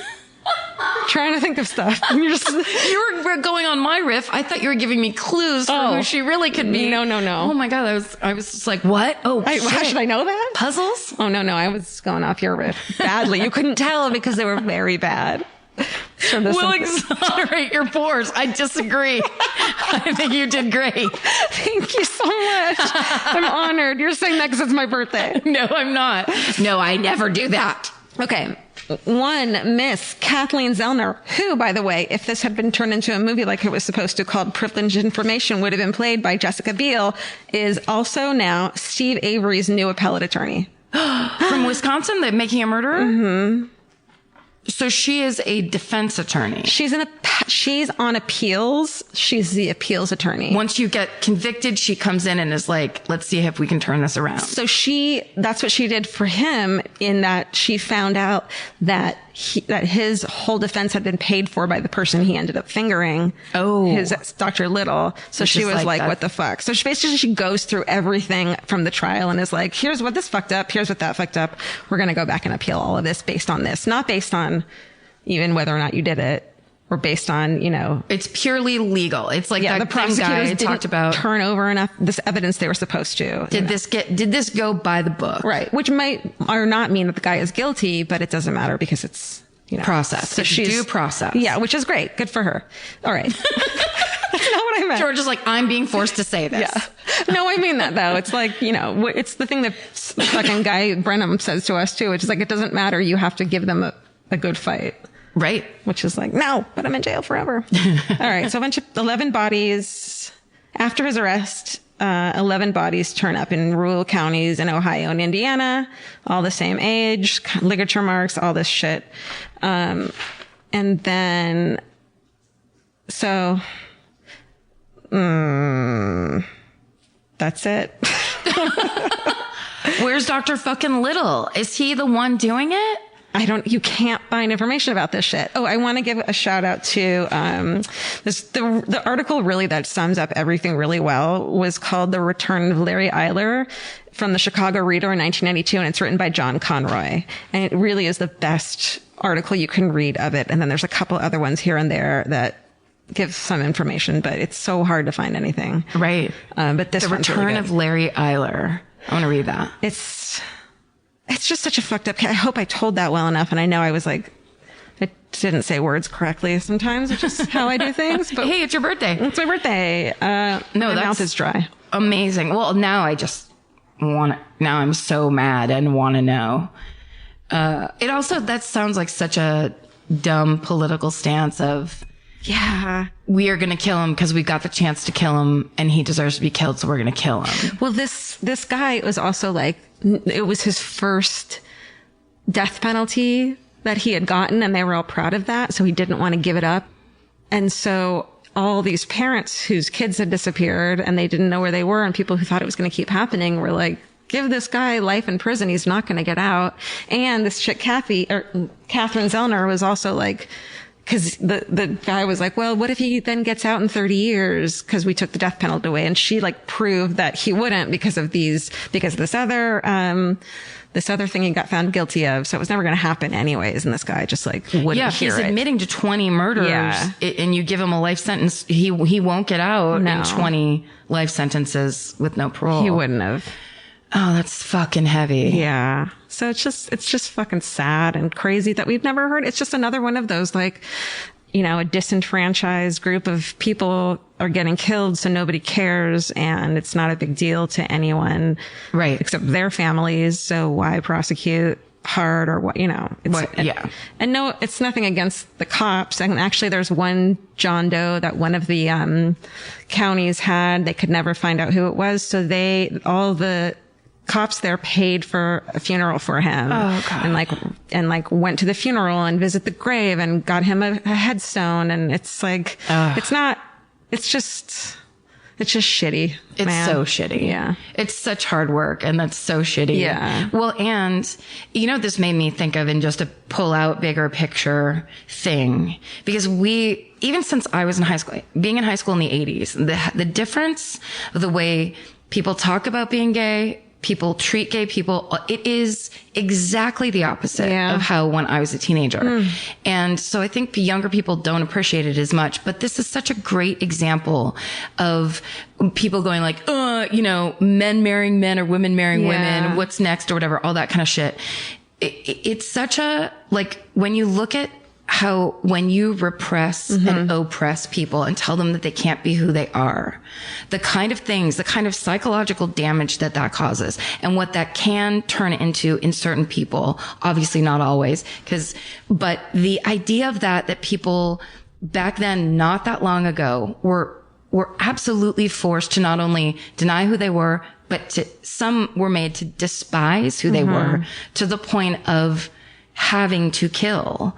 it's such a fucking heavy concept. Well, what's crazy too is if like for the victim side, it's also that thing of like when you make fun of people for that thing and you make them less human and less, you identify with them less as a human being. And so when these horrible things happen to them, you can't have empathy for them because you don't think they are normal human beings. Right. And the other thing I was going to say was something really poignant about, well, that, I mean, on top of that, which is an incredibly poignant thing to say, what you just said is kind of, it almost like that argument that was so popular online 5 years ago or whatever of like everything's funny, rape is funny, anything is funny. It like maybe in your small group of friends that could be true to you and the people who are just like you. But in the larger scheme of things, that's exactly right. It's dehumanizing to people and it's dehumanizing to situations where it's like, but that's actually not the case for everyone. And it feels like these days, the attempt, almost subconscious, societal, as a human race, we're just trying to be more connected and more empathetic to each other, no matter who that other person is. And so if that person isn't like you and might not laugh at those same jokes as you, of course you can still tell whatever fucking joke you want. But the idea is, are you going to make a human connection or not? Or are you going to cancel that connection forever because you so value your momentary need to say whatever the fuck you want? and I think more and more people are being like, what the fuck is wrong with you that you need to make fun of these people? And I think what's really cool nowadays too is like, we're so much more willing to call people out on their shit. Yeah. Like, why are you making a rape joke? And when you do make a rape joke with 5 of your friends, you don't know if one of them has been raped. And so they're never going to come forward because you're making it a joke. Yeah. And I think that people are more willing to call other people out on it now. And because there's a psychological thing with people who can make jokes about that there's something fucking wrong with them. 100%. I think that's really what it's turning into is, as opposed to talking about this as a need, or a right or anything like that. It's just like, well, actually it's just a reflection on you, which is really what it's all of these, it's a very complex thing. It's all of these things at once, but ultimately, like for me as a person, it just makes me think of you as a person less. Yeah. Definitely less. I just don't talk about that I think of you less. Yeah. But I absolutely think of you less in the same way that like there are a lot of people who didn't grow up while AIDS was a thing. Yeah. I can remember the news report when they first reported AIDS as an issue in the Bay Area. I remember it. I remember how my parents reacted. I remember the moment. I think I was like 11 and growing up under this unbelievably scary, dark thing of AIDS. And then having my friend Ken Mason, who was one of my closest friends from 6th grade through high school, died when he was 22 years old because he was closeted and because he got AIDS. 22 or 23. I'm so sorry. It was very, very sad. But like when people make AIDS jokes, I don't go, never make that joke again or whatever. I just go, oh, you don't get it. That's who like, you are. You don't get, but also that you don't get it. It's almost like proclaiming your ignorance of lack of empathy, but also just that you haven't really been through life that much. You haven't lived. You're probably kind of spoiled. Yeah. Both your parents are probably still alive. You know what I mean? Like when you decide that you get to make whatever race joke, you get to say the N-word, all this shit that you think you can do just reflects on you. It's just about the quality of your character. Totally. Why am I still talking? Because it's important. Steven, all that out, please. Steven it out. Let's all make this a mini-sode. Steven it out. Steven it out. That's going to be our like break music. Steven it out. Won't you Steven it out? Always go up at the end. Steven it out. Won't you Steven it out? It out. Okay, we're back. Do you have updates? I do, actually. In April 2021, one of the 4 victims discovered near an abandoned farmhouse in Lake Village, Indiana, in October of '83 was identified using DNA and genetic genealogy as John Brandenburg Jr. He was 19 and originally from Kentucky, and he went missing from Chicago.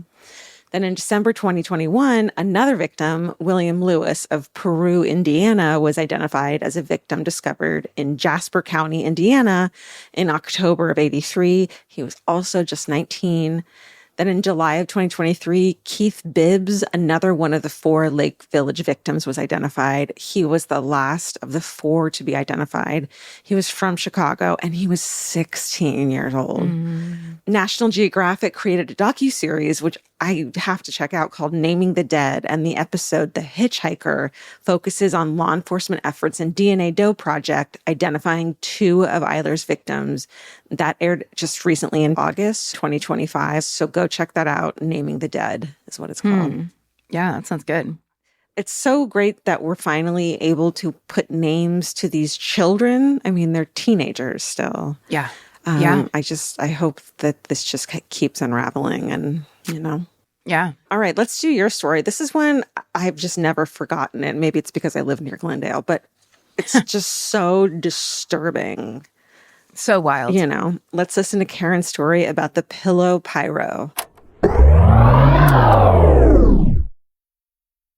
We know so much more about our skin than we used to. 10 years ago, no one in America knew what a skin barrier was. It's time to take care of your skin with CeraVe. CeraVe facial cleansers don't strip the skin. They strengthen the skin barrier from day one. Formulated with 3 essential ceramides, hyaluronic acid, and niacinamide to provide long-lasting hydration and 12-hour oil control. I've been using CeraVe for over a decade, I would think. And now it's getting super trendy. And I don't know why, it just makes me proud that something I've used for so long is cool on socials now. But it really does work. And that's why it's been around so long. No matter your skin type or concern, CeraVe has facial cleansers perfect for you and your skin barrier. CeraVe is the #1 dermatologist recommended cleanser brand and offers a range of facial cleansers for all skin types. Find yours. Goodbye.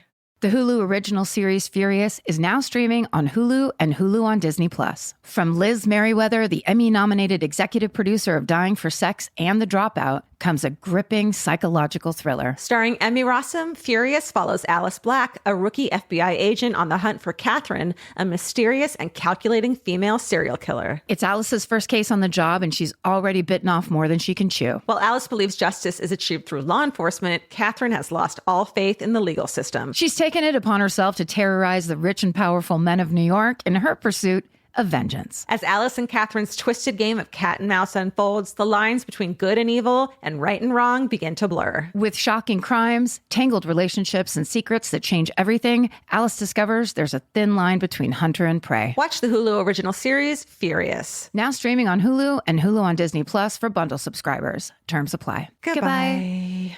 There's nothing better than just laying around. Whether you're fully horizontal or at a slant, it cannot be beaten. Unless, of course, you have a Lola blanket. Lola is the world's #1 blanket, crafted with ultra-soft luxury vegan faux fur and a signature 4-way stretch that sets it apart. Their products are machine washable and double hemmed for durability, and they stay flawless. No pilling, no shedding, even after repeated washes. And there's more. Lola also makes weighted blankets, matching pillow sets, and super soft pet beds. Lola is a great go-to gift. It's personal, beautiful, and something your loved ones can actually use every day. For a limited time, our listeners can get 40% off select Lola Blankets products with code MFM at checkout. Just head to lolablankets.com and use code MFM to get 40% off your order. After you purchase, they'll ask you where you heard about them. Please support our show and let them know we sent you. Wrap yourself in luxury with Lola Blankets. Goodbye. Summer means a whole new world for your feet. They're walking more, sweating more, and going barefoot all day long. For summer feet that need real comfort, there's Bombas. Bombas has a whole line of sport-specific socks for golf, yoga, the gym, and every kind of runner. They also make soft, supportive compression socks that are especially great for summer travel. Bombas sandals and slides are made from super lightweight, cushy, waterproof EVA foam, so they feel incredibly comfortable. And the best part? For every item you buy, Bombas donates an essential clothing item to someone facing housing insecurity, with over 200 million donations and counting. I wore my Bombas compression socks on the plane ride to and from Italy. And listen, I'm a girl of a certain age at this point. It needs to be done. And I felt so comfy and so secure with my cute little Bombas socks. So head over to bombas.com/MFM and use code MFM for 20% off your first purchase. That's BOMBAS.com/MFM, code MFM at checkout. Goodbye. All right, I'm going to tell that story one more time. My murder story one more time. Just to get it right. Right. And did I make a lot of mistakes in the beginning of that? Can I redo it, Stephen? Not right now. But He has all your fixes in there. no, but like the words I missaid. I'm just going to put Natalie in between. Oh no, Natalie. I'm sorry. Do you want me to do mine? Yeah, always and forever. Okay. Here's mine. This I was watching Forensic Files, as we all, I swear to God, I think someone just very recently tweeted at me, do you watch Forensic Files? I'm not kidding. Karen is hot about this. The answer is yes. If there's a policeman in it, I've at least watched it one time. That's the rule. Also, people are recommending BBC things. We don't have it yet. Don't ask me if it's brand new. Okay, take this out. I've gone too far. Okay. I'm watching Forensic Files, and I have a recovered memory of the best Forensic Files I've ever seen. And I'm like, how come I haven't done this one before? That's insane. I love it. I love when that happens. Right? And you're like, oh my God. Why haven't I? And it's like a big, when I watched this on Forensic Files the first time, I remember standing up and going like, no way or something. It was one of those. So I was like, so excited. Gotta look this up. Gotta find my info. And it is insane. And it's an LA one. I want everyone to know that the word insane by Karen's hand gestures was written in lights. You did the written in lights across. Up above it was like a Liza Minnelli Broadway move.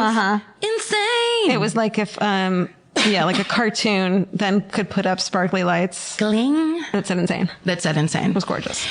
Okay, so this is the Pillow Pyro. I love it already. Right? So you may remember this. I don't know. You're a little too young. Throughout the 80s in Southern California, there was a spate of arson fires that killed families. It cost tens of millions of dollars. God. Went on for years, and baffled authorities. And sometimes arson fires were being set up to 3 times a day. Holy shit. In the Southland, as they like to call it on the news here in Los Angeles. One TV show that got canceled. Southland. The best. Starring Sean Hannity. Okay, so all of this is, I'm retelling you a Forensic Files. It's one of my favorites. That's where I get the chronology, some of the wording, whatever. But also within that Forensic Files, they talk to, one of the talking heads is a famous crime writer, and he was also ex-LAPD detective. He was a detective for the LAPD for 20 years. His name's Joseph Wamba, and he wrote a book called Fire Lover. So if you really want like the deep down story, which I would highly recommend, I think I want to read this book after I got Those Who Hunt Monsters. I've been listening to it. That was really my thing that I was happy about this week. No, it's not. But yes, it's not. I was something else. But you have been listening to it? I started listening to it. So have I. Like all around the house. I can't stop. I forgot to mention this in the beginning. Okay, we'll have to talk about it after. Okay. So anyway, but Fire Lover's next because this story is so fucking crazy. Dig it. Okay. But as I wrote, I'm taking the chronology and the shape of the story from the Forensic Files. Hey, girl. Okay. Okay, so this episode starts, and so I shall start on October 10th, 1984. Because it's very good storytelling to start it on the day that the San Diego Padres are playing the Detroit Tigers in the World Series. Oh, everyone remembers that. Actually, I bet Vince remembers exactly where he was. I'm sure he does, right? Detroit boy and all. And I believe they were playing in San Diego, so, or maybe not. No. I'll ask Vince. It doesn't matter. Steven. Okay. So it starts on October 10th, 1984. The San Diego Padres are playing the Detroit Tigers in the World Series. And there's a hardware store in South Pasadena called Ole's. I don't know if you remember that chain of hardware stores. It's like no. It's basically like old school Home Depot. Sure. So they interview a guy named Jim Obdam who worked there in high school. And he's talking about how he notices nobody's there because the World Series and the Padres are playing in the World Series. So there's no business except for like a few people scattered around the store. So he hears an emergency message over the PA, and then the fire alarm starts going off. And so he goes out into like the aisle and looks down, and there's a huge plume of smoke coming from like the back of the store, whatever.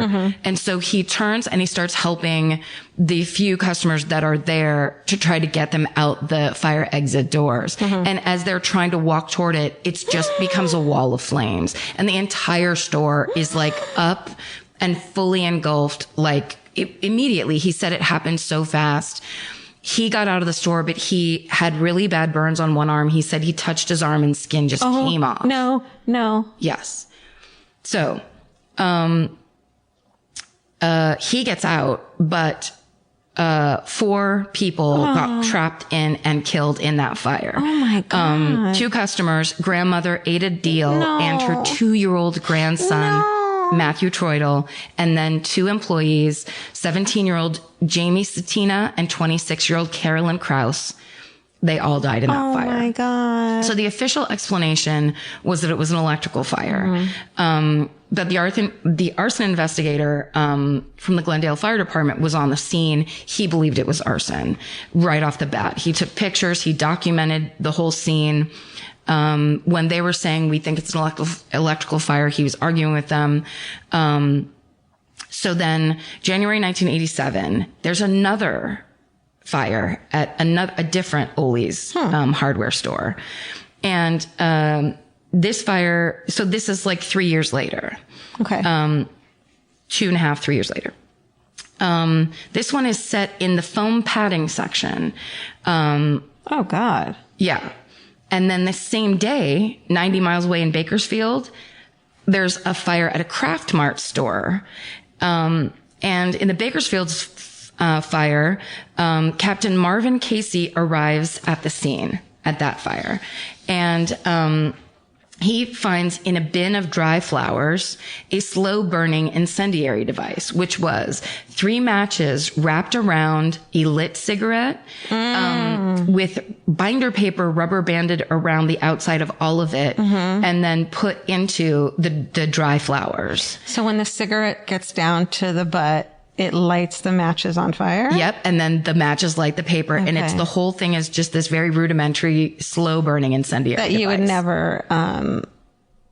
would never look for. Right. Exactly. I'm so sorry. Elvis is eating the French fries that are on the counter. Sorry. He's going to vomit those on the bed in the middle of the night if those are not taken. Thank you, Steven. I think we should leave that in. I don't know though, because you're like, I'm so sorry. Elvis is eating. Like, Steven, go get that. Oh, I mean, you didn't even move. I'm not getting up. I don't want to be rude. Georgia's feet are above her head. She's so reclined. Oh, I have a pillow between my legs. Okay. Sorry. No. Okay. So they find that incendiary device in the dried flowers. Crazy. Like Marvin Casey does. And then on the binder paper, he finds a fingerprint. So he sends that off to the lab and they're like, we have to get that fingerprint. But it is the 80s, remember? Yeah. So everything is like 100 years old. Xerox. It's the Xerox version of everything. Everything's a fax machine. Everything is a carbon copy of a carbon copy. Yeah. It's like dittos. Okay. So while Marvin Casey is at the scene of that fire, the Craftsmart store, he hears on the radio a second fire breaks out at a different fabric store in Bakersfield. The fuck? So, investigators that went to that fire found that was also intentionally set with a slow burning incendiary device in the pillow and foam rubber section of the store. There were other suspicious fires in the neighboring towns north of Bakersfield, Tulare, and Fresno. So it's basically all these cities up and down Highway 99, which is basically in California. There's the 5 that goes up and down the entire state, which is what you drive when you're going from LA to San Francisco and you want to go 95 miles an hour the whole time. The 99 is further east and it's more of a 2-lane highway. And you take that one when you're just smoking a bunch of grass. Okay. So Marvin Casey hears the reports on the radio, and then he remembers there's an arson investigators convention in Fresno that weekend. Oh my God. And so, he realizes that all of these fires are going up and down the 99, ending in Fresno. because Fresno's the northernmost of all the cities that was happening in. And so he's thinking, what if this arsonist is a fireman? And he goes to his bosses and explains this theory to them. And they're like, you're fucking crazy. Right. That's insane. That's not true. They're so not into that theory. They were like, think inside the matchbox. Come on. But he was thinking outside the matchbox. Oh, I get it. God. They basically say he's crazy. Okay. That's what they say. So they find matching slow burning incendiary devices that match the Craft Mart and the Oli fires. Then they take the print. He takes a print that's found. It's entered into APHIS, but there's no matches in the national database. So, he asks if he can cross-check all the fingerprints of the people who are at that arson investigation convention with this one fingerprint, and they say no. They said, your theory is impossible and ridiculous. Yeah. Okay. So 2 years later, in March of 1989, there's another spate of fires. This one's up and down the 101 and it's further north. Marvin Casey once again sees that there's an arson investigation symposium in Pacific Grove. So this is up by Monterey from what I looked up on the map, unless there's another Pacific Grove. So basically what Marvin Casey does is he narrows down a list of 10 people who were at the first arson symposium and the most recent arson symposium. I don't know if that's correct terminology. I would have guessed that whoever was doing the fires was like mocking them or fucking with the people, the firefighters at the symposium. Right. Could be. But he didn't. You mean like burning nearby, like how you can't get them? Yeah. Like you guys are all here and yet I'm still being Well, anything's possible at this point in the story. Except for my possibility. No, you're right. I mean, I think that's just so fascinating. Yeah. That he thought of that. Right. Okay. So he makes the list of the 10 people who are at both. And they start working. There's been so many fires at this point. They bring in a Bureau of Alcohol, Tobacco, and Firearms. And so he gets ATF to cross-check the fingerprints. With the one found on the incendiary device, there's no match. So it confirmed that Marvin Casey's theory is no good. His bosses are like, okay, are you going to drop this now? Because that was your chance to prove it and your theory's wrong. So then 2 years later, in June of 1990, there's the College Hills fire. This is a fire that was in those hills above Glendale. It burned 67 houses. Holy shit. It's one of the biggest wildfires in California history. Oh my God. And it was proven to be arson. So by the end of 1990, it was clear that this arsonist was at it again. And finally, the ATF assigned Special Agent Mike Matassa to the case. He, in starting to work on it and look through all of the evidence and the facts, finds out about Marvin Casey's theory, and he thinks it's a good theory. So he goes back, he sees that the fingerprint didn't match anybody's. So he has the idea that this time he's going to cross-check that one fingerprint with anyone who's ever applied for a job with the city. So instead of being those specific dudes, it's just... if it is a fireman or whoever it could possibly be, we'll know if we cross-check it with the city fingerprints. It could be the fucking fire receptionist. Firehouse receptionist. It could be the fucking Dalmatian. Could be the trainer. Why didn't you notice that there were 5 little pads? That's those points of comparison or whatever they call it. Okay, so yeah, because you have to get your finger printed when you apply for a job with the city. Comes back with a match. The match is a man named John Orr, who is the arson investigator for the Glendale Fire Department. Was he the guy at the first scene? Second scene? Yes. At the first story I told. It's the guy that was there immediately saying this is arson. He was calling it out as arson? Yes. Tell me everything. Okay.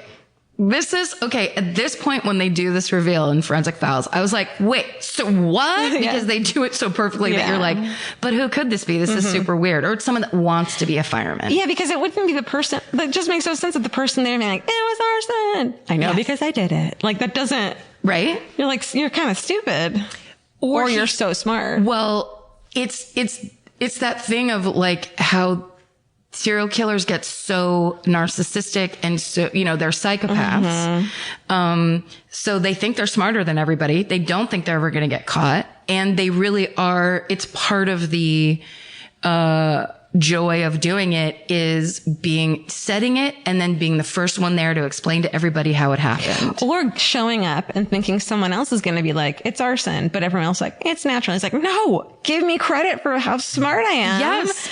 They're just saying it's fucking, no. Look around. Do you see this look like arson? Someone must have been real smart over here. Look over in the pillows. Okay, so here's the deal with John Orr. He applied to be a Los Angeles policeman first. He all his life wanted to be a policeman. He passed every test except for the psychological exam. Yeah. That can't be that hard to cheat, right? I mean, his psych profile, here's the quote from it, from the results of that test. It says he's a schizoid person who is withdrawn from people and may have sexual confusion on his orientation. That comes out in a cop test. I don't understand. I want to take it. Can we get the LAPD to send us 2 cop tests? Not the one where you have to climb over a wall dry. No. That one I fucking hate. You know when they scramble straight up like a wooden wall? Yeah. Ugh, it makes me want to I want to light that wooden wall on fire. Yes, with a slow burning incendiary and device. take a psychological test where I go sit indoors in an air conditioning and pass it. And pass it with flying colors. Okay, so then he applies to be an LA fire department. Okay. A fireman. He applies to be the department. He wants to become the entire department. He applies to be a fireman in LA, but he can't pass the physical. Yeah. Which, I mean, could anyone? For real, because also it's not just being a fireman, but you're a fireman in LA. Oh my God. Where it's kind of like the cream of the crop anyway, in terms of people. A lot of people come here who have big muscles. Sure. Anyhow. And email Karen if you're one of those. How big are your muscles? Let me know. Yeah, because I'm super into that. I know that's what you're into. Big muscles. Totally. Okay. So he doesn't pass the physical. He's crushed. So then he kind of like lays low for a while. Then he applies to the Glendale Fire Department, which is less Tony and exciting and statusy, obviously, than the LA Fire Department, and probably easier to get into. So he gets in and he actually does very well. And he quickly is promoted to captain and then eventually to arson investigator. So, John Orr was also on Marvin Casey's list of the 10 people who were at both of those arson conferences. Yep. And later on they found that the only reason his fingerprint didn't match, it was just like a lab mistake. It was the same fingerprint. Oh, yeah. So that was almost, and also then I thought, or did somebody go, this can't get out, or this can't be found out? Sure. Although that'd be insane, because then it's like, but then we'll let all of Glendale burn just to hide this one fact. Maybe it won't happen again. Oh my bad. Dang it. 67 houses. So after 7 years of arson fires, they finally have a suspect. But the fingerprint only puts him at one of the fires, so they have to put him under surveillance. So it's so hilarious. In this Forensic Files, they talk all about GPS versus the tracker that they use on his car. And they're explaining GPS because no one knew what it was. This man talking about like satellite technology as such, where I was like, oh my God. We live like in the triple future. Totally. Compared to 1993 or whenever this. Okay. Anyway, totally. It's just so weird. I love it. So this is basically what happened. And I wish I couldn't find anything else about the specifics of this day. And I so wish I could. Also, I tried. I'll talk about it after. They find his car. They locate. So they put a tracker on his car. And they once they get all this information, they're like, find him now. He has to be off the street, you know. They find that he's at the Warner Brothers lot in Burbank. And soon after they locate his car there, a fire breaks out on one of the TV show sets. Are you kidding me? I swear to God. And I was like, which one was it, Alf? Like, you don't know? I thought you were going to make me guess. No, I wish I could. Oh, someone's got to know this. Someone's got to know.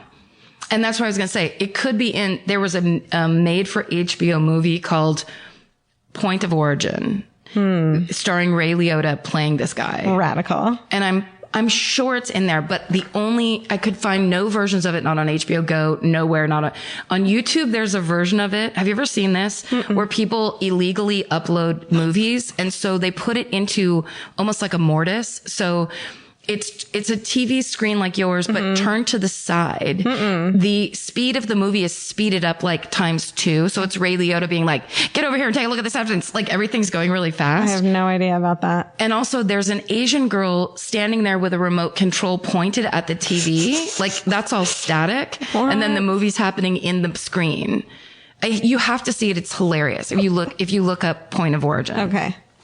That's a 1990s ripoff of a movie That's how you pirate a movie. In 1991. I tried to watch it for like 4 minutes and I was like, this is not fucking worth it. I feel like I'm about to go insane.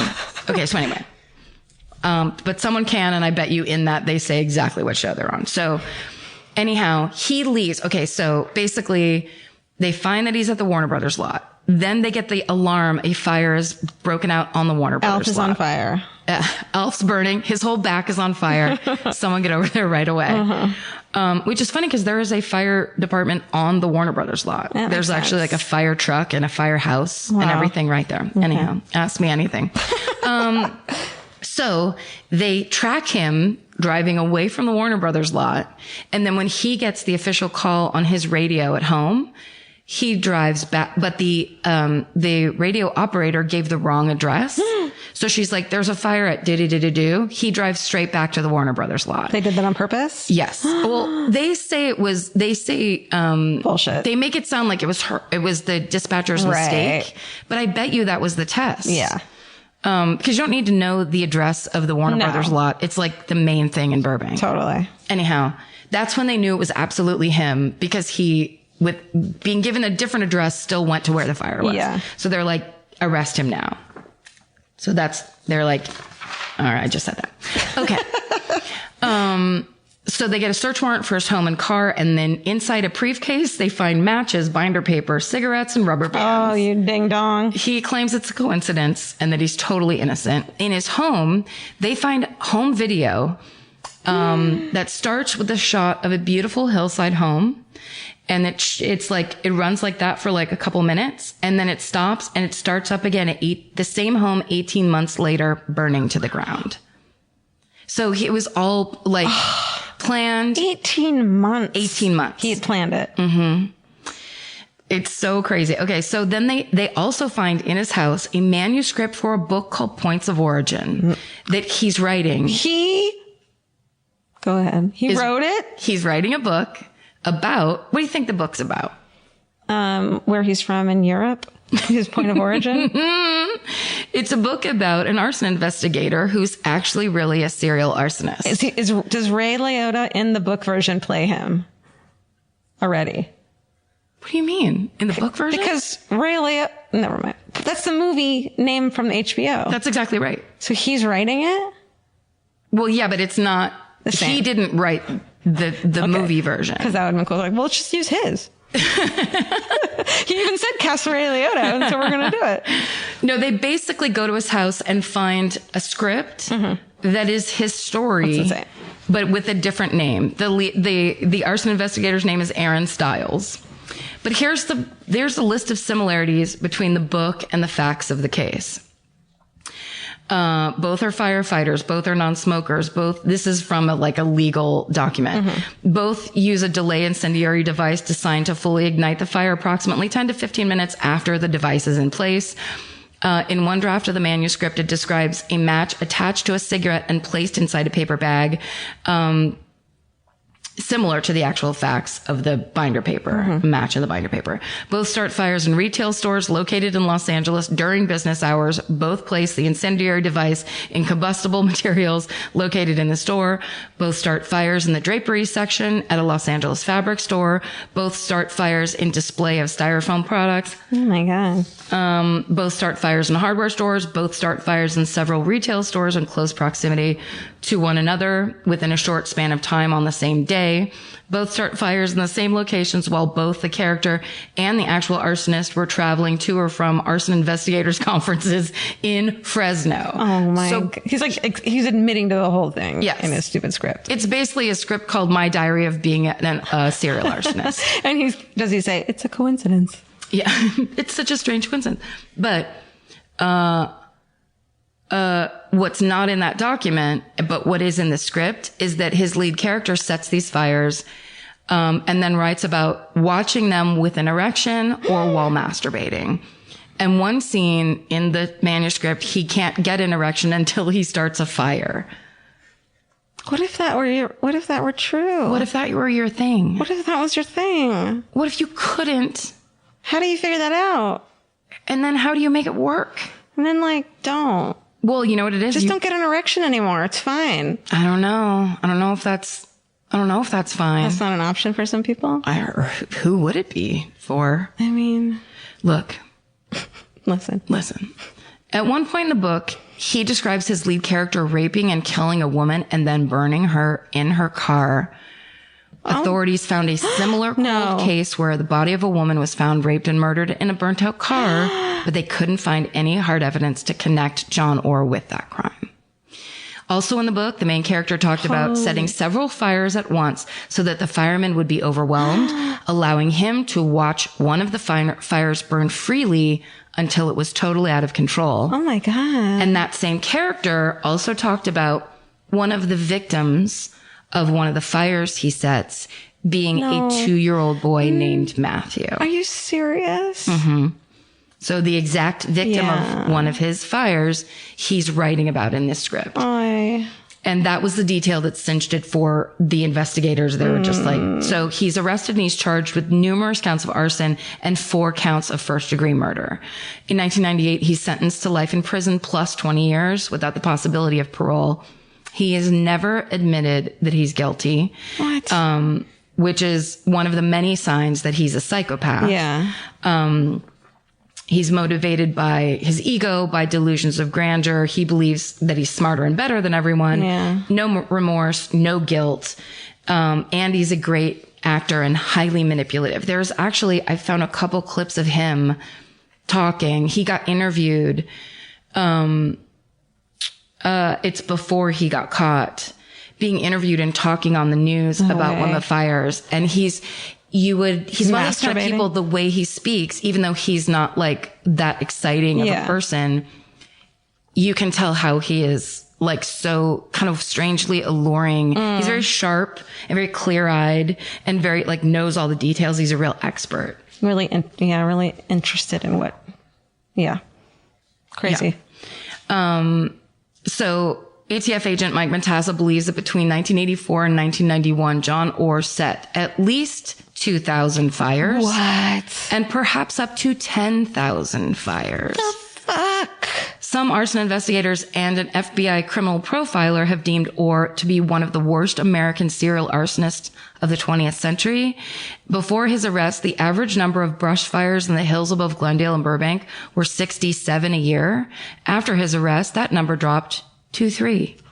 Oh my fucking God. So he was doing all of them for almost a decade. It was all him, essentially. God. And then I just started watching a video about what it actually means to be a psychopath, because we've had so many discussions about psychopath, sociopath, all the different languages that we use. And it's basically the psychopath. What I think is super interesting is that they have absolutely no empathy or connection to other people's feelings. And it's that thing where like, to imagine, like, you could kind of break it down of like, so you're an arsonist, you have like almost like a sexual fetish for fire. Mm-hmm. So you're forced to set these fires. Mm-hmm. That's one thing where you're just like, you can't control it. Mm-hmm. to set a fire during business hours of a large business, and then 4 people get trapped inside that fire and die, and you still write about them like it's fiction, like it's just this fun idea you have. Like, he has absolutely no connection to other human beings. Does that mean that they don't have feelings like us either?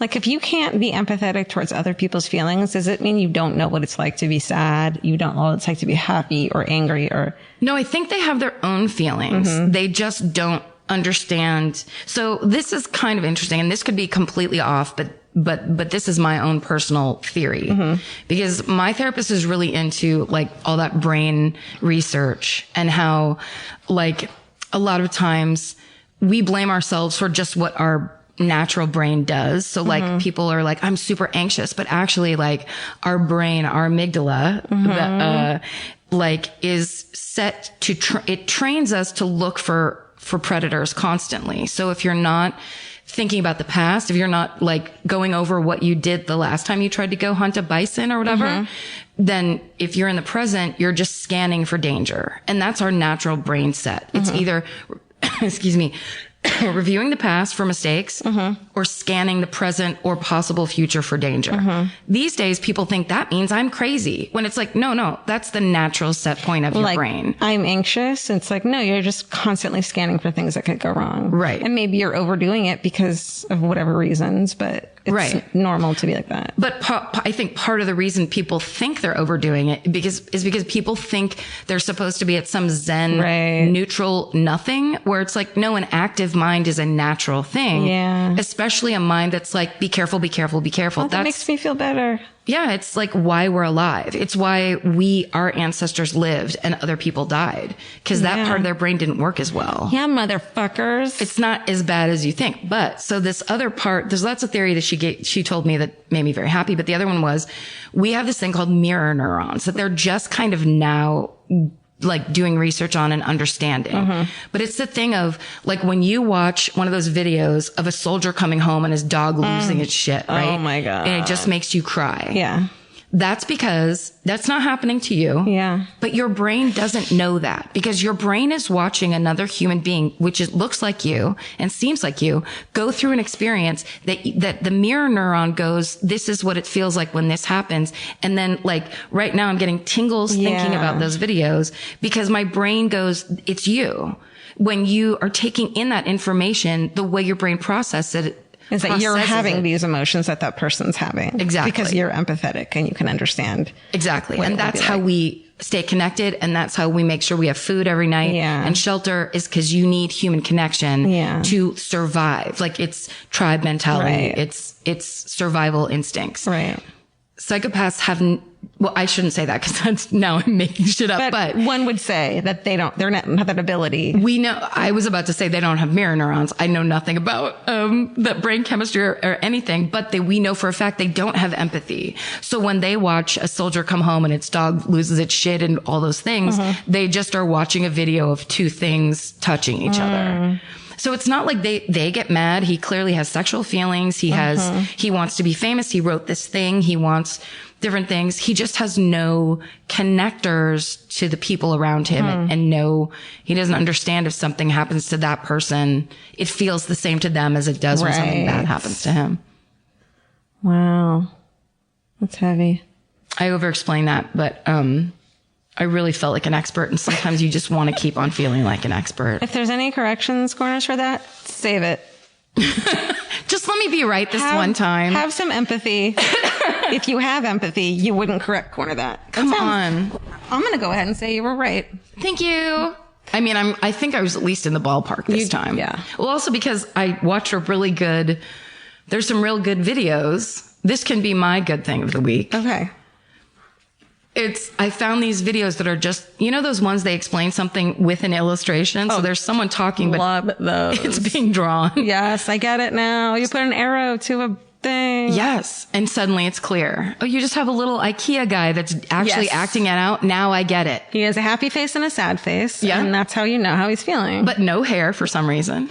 Too much. So I found a series of videos by, the people who make them is called Psych the number 2 go. And so it's like, what does it mean to be a psychopath, or how to know if you're dating a sociopath, or you know, how to deal with your anxiety, whatever. Yeah. But then I'm like, what is Psych2Go? I've never heard of you before. So I start looking into that. It brings me to a website that says psychology by millennials for millennials. And then it kicked you out. It's like, enter your birth date. Get out of here, grandma. This is for us. You had to enter your birth date, and it's like, sorry. Get out.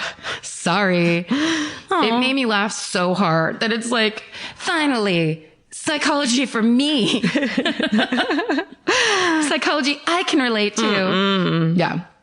But actually, it seems like a good website. Yeah. I was just trying to make sure it wasn't like secretly Scientology or something. Sure. And then it was like, and anyways, kill, Karen. And then send us the money. Yeah. No, it wasn't that. That's sweet. My positive thing is that Vince and I are going away for my birthday for a couple days, and I just can't wait to get out of the city and go antiquing. I'm going to eat so much food. Maybe there'll be a massage in there. Oh, hey. I just need to get out of town for a day or two. It's going to be so nice. And you're going to be by the ocean, right? Yeah. So you get to have some of them negative ions, which is real good for you. Does that happen? That's the ocean air. That's why ocean air always feels good and like makes you feel refreshed. It's them negative ions that we don't get in this polluted city. Ugh, I'm into it. All right, we're back. Karen, do you have any updates? I do. So let's see. Well, John Orr continues to serve his life sentence. He still maintains his innocence. He claims that he had an ironclad alibi, but his lawyers wouldn't listen, and that he pleaded guilty to save his wife, who is now his 4th ex-wife from bankruptcy. So kind of interesting. Apple TV has a 2025 series called Smoke that was inspired by this story. And Taron Egerton, who's the guy that played Elton John, is the star. And then Journey Smollett, who you might remember from Lovecraft Country. So good in that. So she's the detective. And then Taron Egerton is the fire investigator with the dark past. And they hunt down some serial arsonists. And also there's a podcast called Firebug from 2021.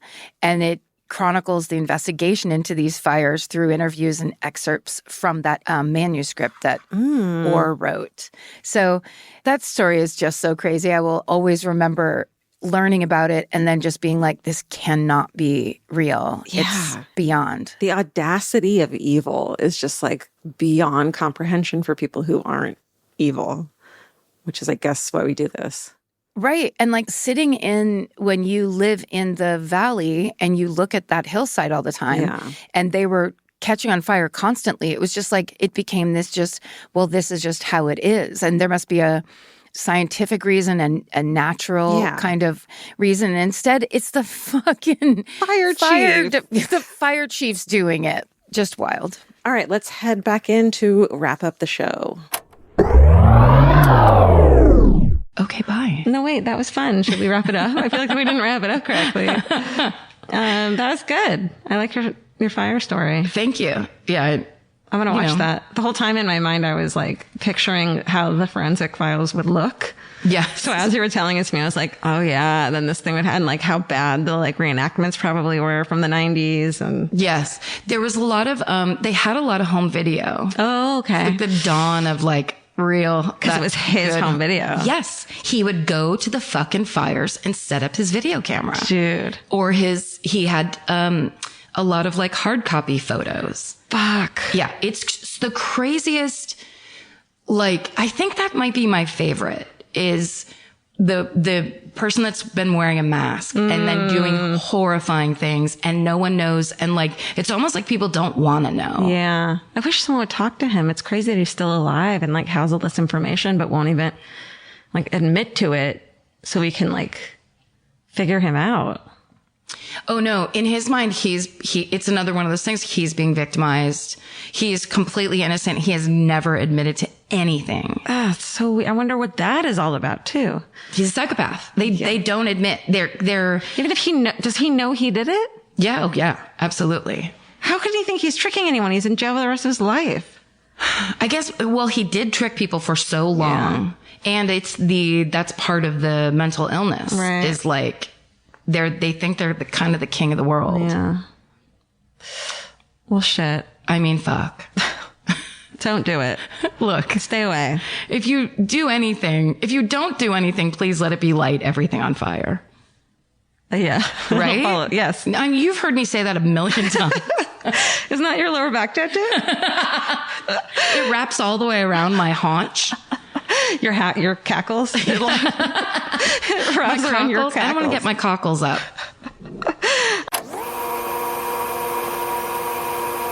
Okay, we're back.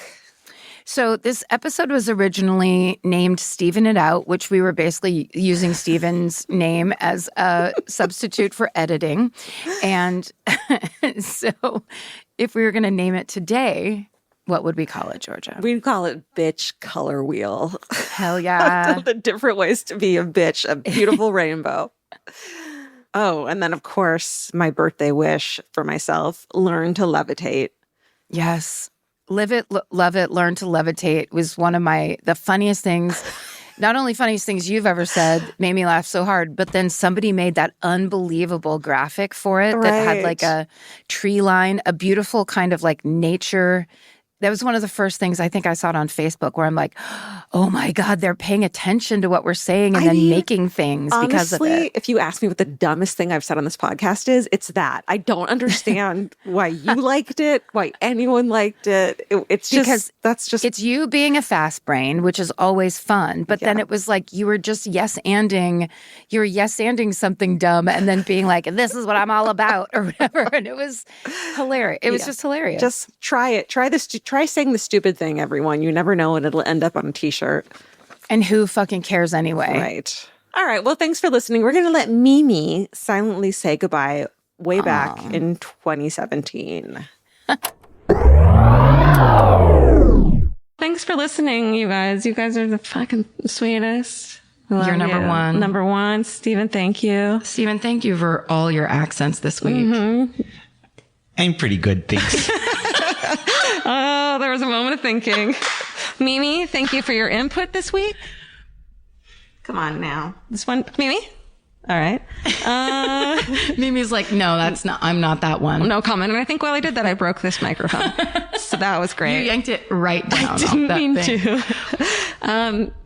Well, thanks for listening, you guys. Yeah, stay sexy. And don't get murdered. Elvis, you want a cookie? Mimi, want a cookie? Well, that was Elvis. Mimi? Okay, bye. Hey everybody, here's the thing about other home security systems. They're all designed for after the window breaks, after someone's inside, after you get the notification, after the police come. SimpliSafe is the first system designed for before, stopping a break-in before it even begins. That's right. Unlike traditional security systems that only alert you after a break-in is already underway, SimpliSafe is designed to help prevent the crime before it starts. Their cameras can detect suspicious activity at the perimeter and alert live U.S.-based agents. Then SimpliSafe's agents assess the threat, intervene, speak through the camera to scare off the intruders, and call for 911 dispatch. That's right, and SimpliSafe has been protecting your world for 20 years, everybody. So celebrate their anniversary and save 60% on your new SimpliSafe system at simplisafe.com/stuff. That's 60% off, you guys, at simplisafe.com/stuff. Plus, when you order, write in our show name and the How Did You Hear About Us survey to let them know that we sent you. Don't forget, there's no safe like SimpliSafe. Calling all amateur detectives and podcast obsessives. Virgin Voyage's second true crime voyage sets sail March 20th, 2027 for a 5-night escape to Grand Turk and the Beach Club at Bimini. As part of the On Air at Sea collection, this immersive sailing brings together fan favorite podcasts, including Disgraceland, Buried Bones, and Wisecrack, for live recordings, behind-the-scenes access, exclusive meet and greets, and crime-themed programming that you won't find anywhere else. All aboard our award-winning, kid-free ships. Head over to virginvoyages.com/truecrime to secure your spot. Goodbye. I'm Nancy Glass, host of the Burden of Guilt Season 3 podcast. This is a story about a horrendous situation that destroyed 2 families. It's a scorched earth war that shows just how far someone will go to get what they want. Cindy said I had to choose between the truth and my family, and I had to choose the truth. Listen to Season 3 of Burden of Guilt on the iHeartRadio app, Apple Podcasts, or wherever you get your podcasts.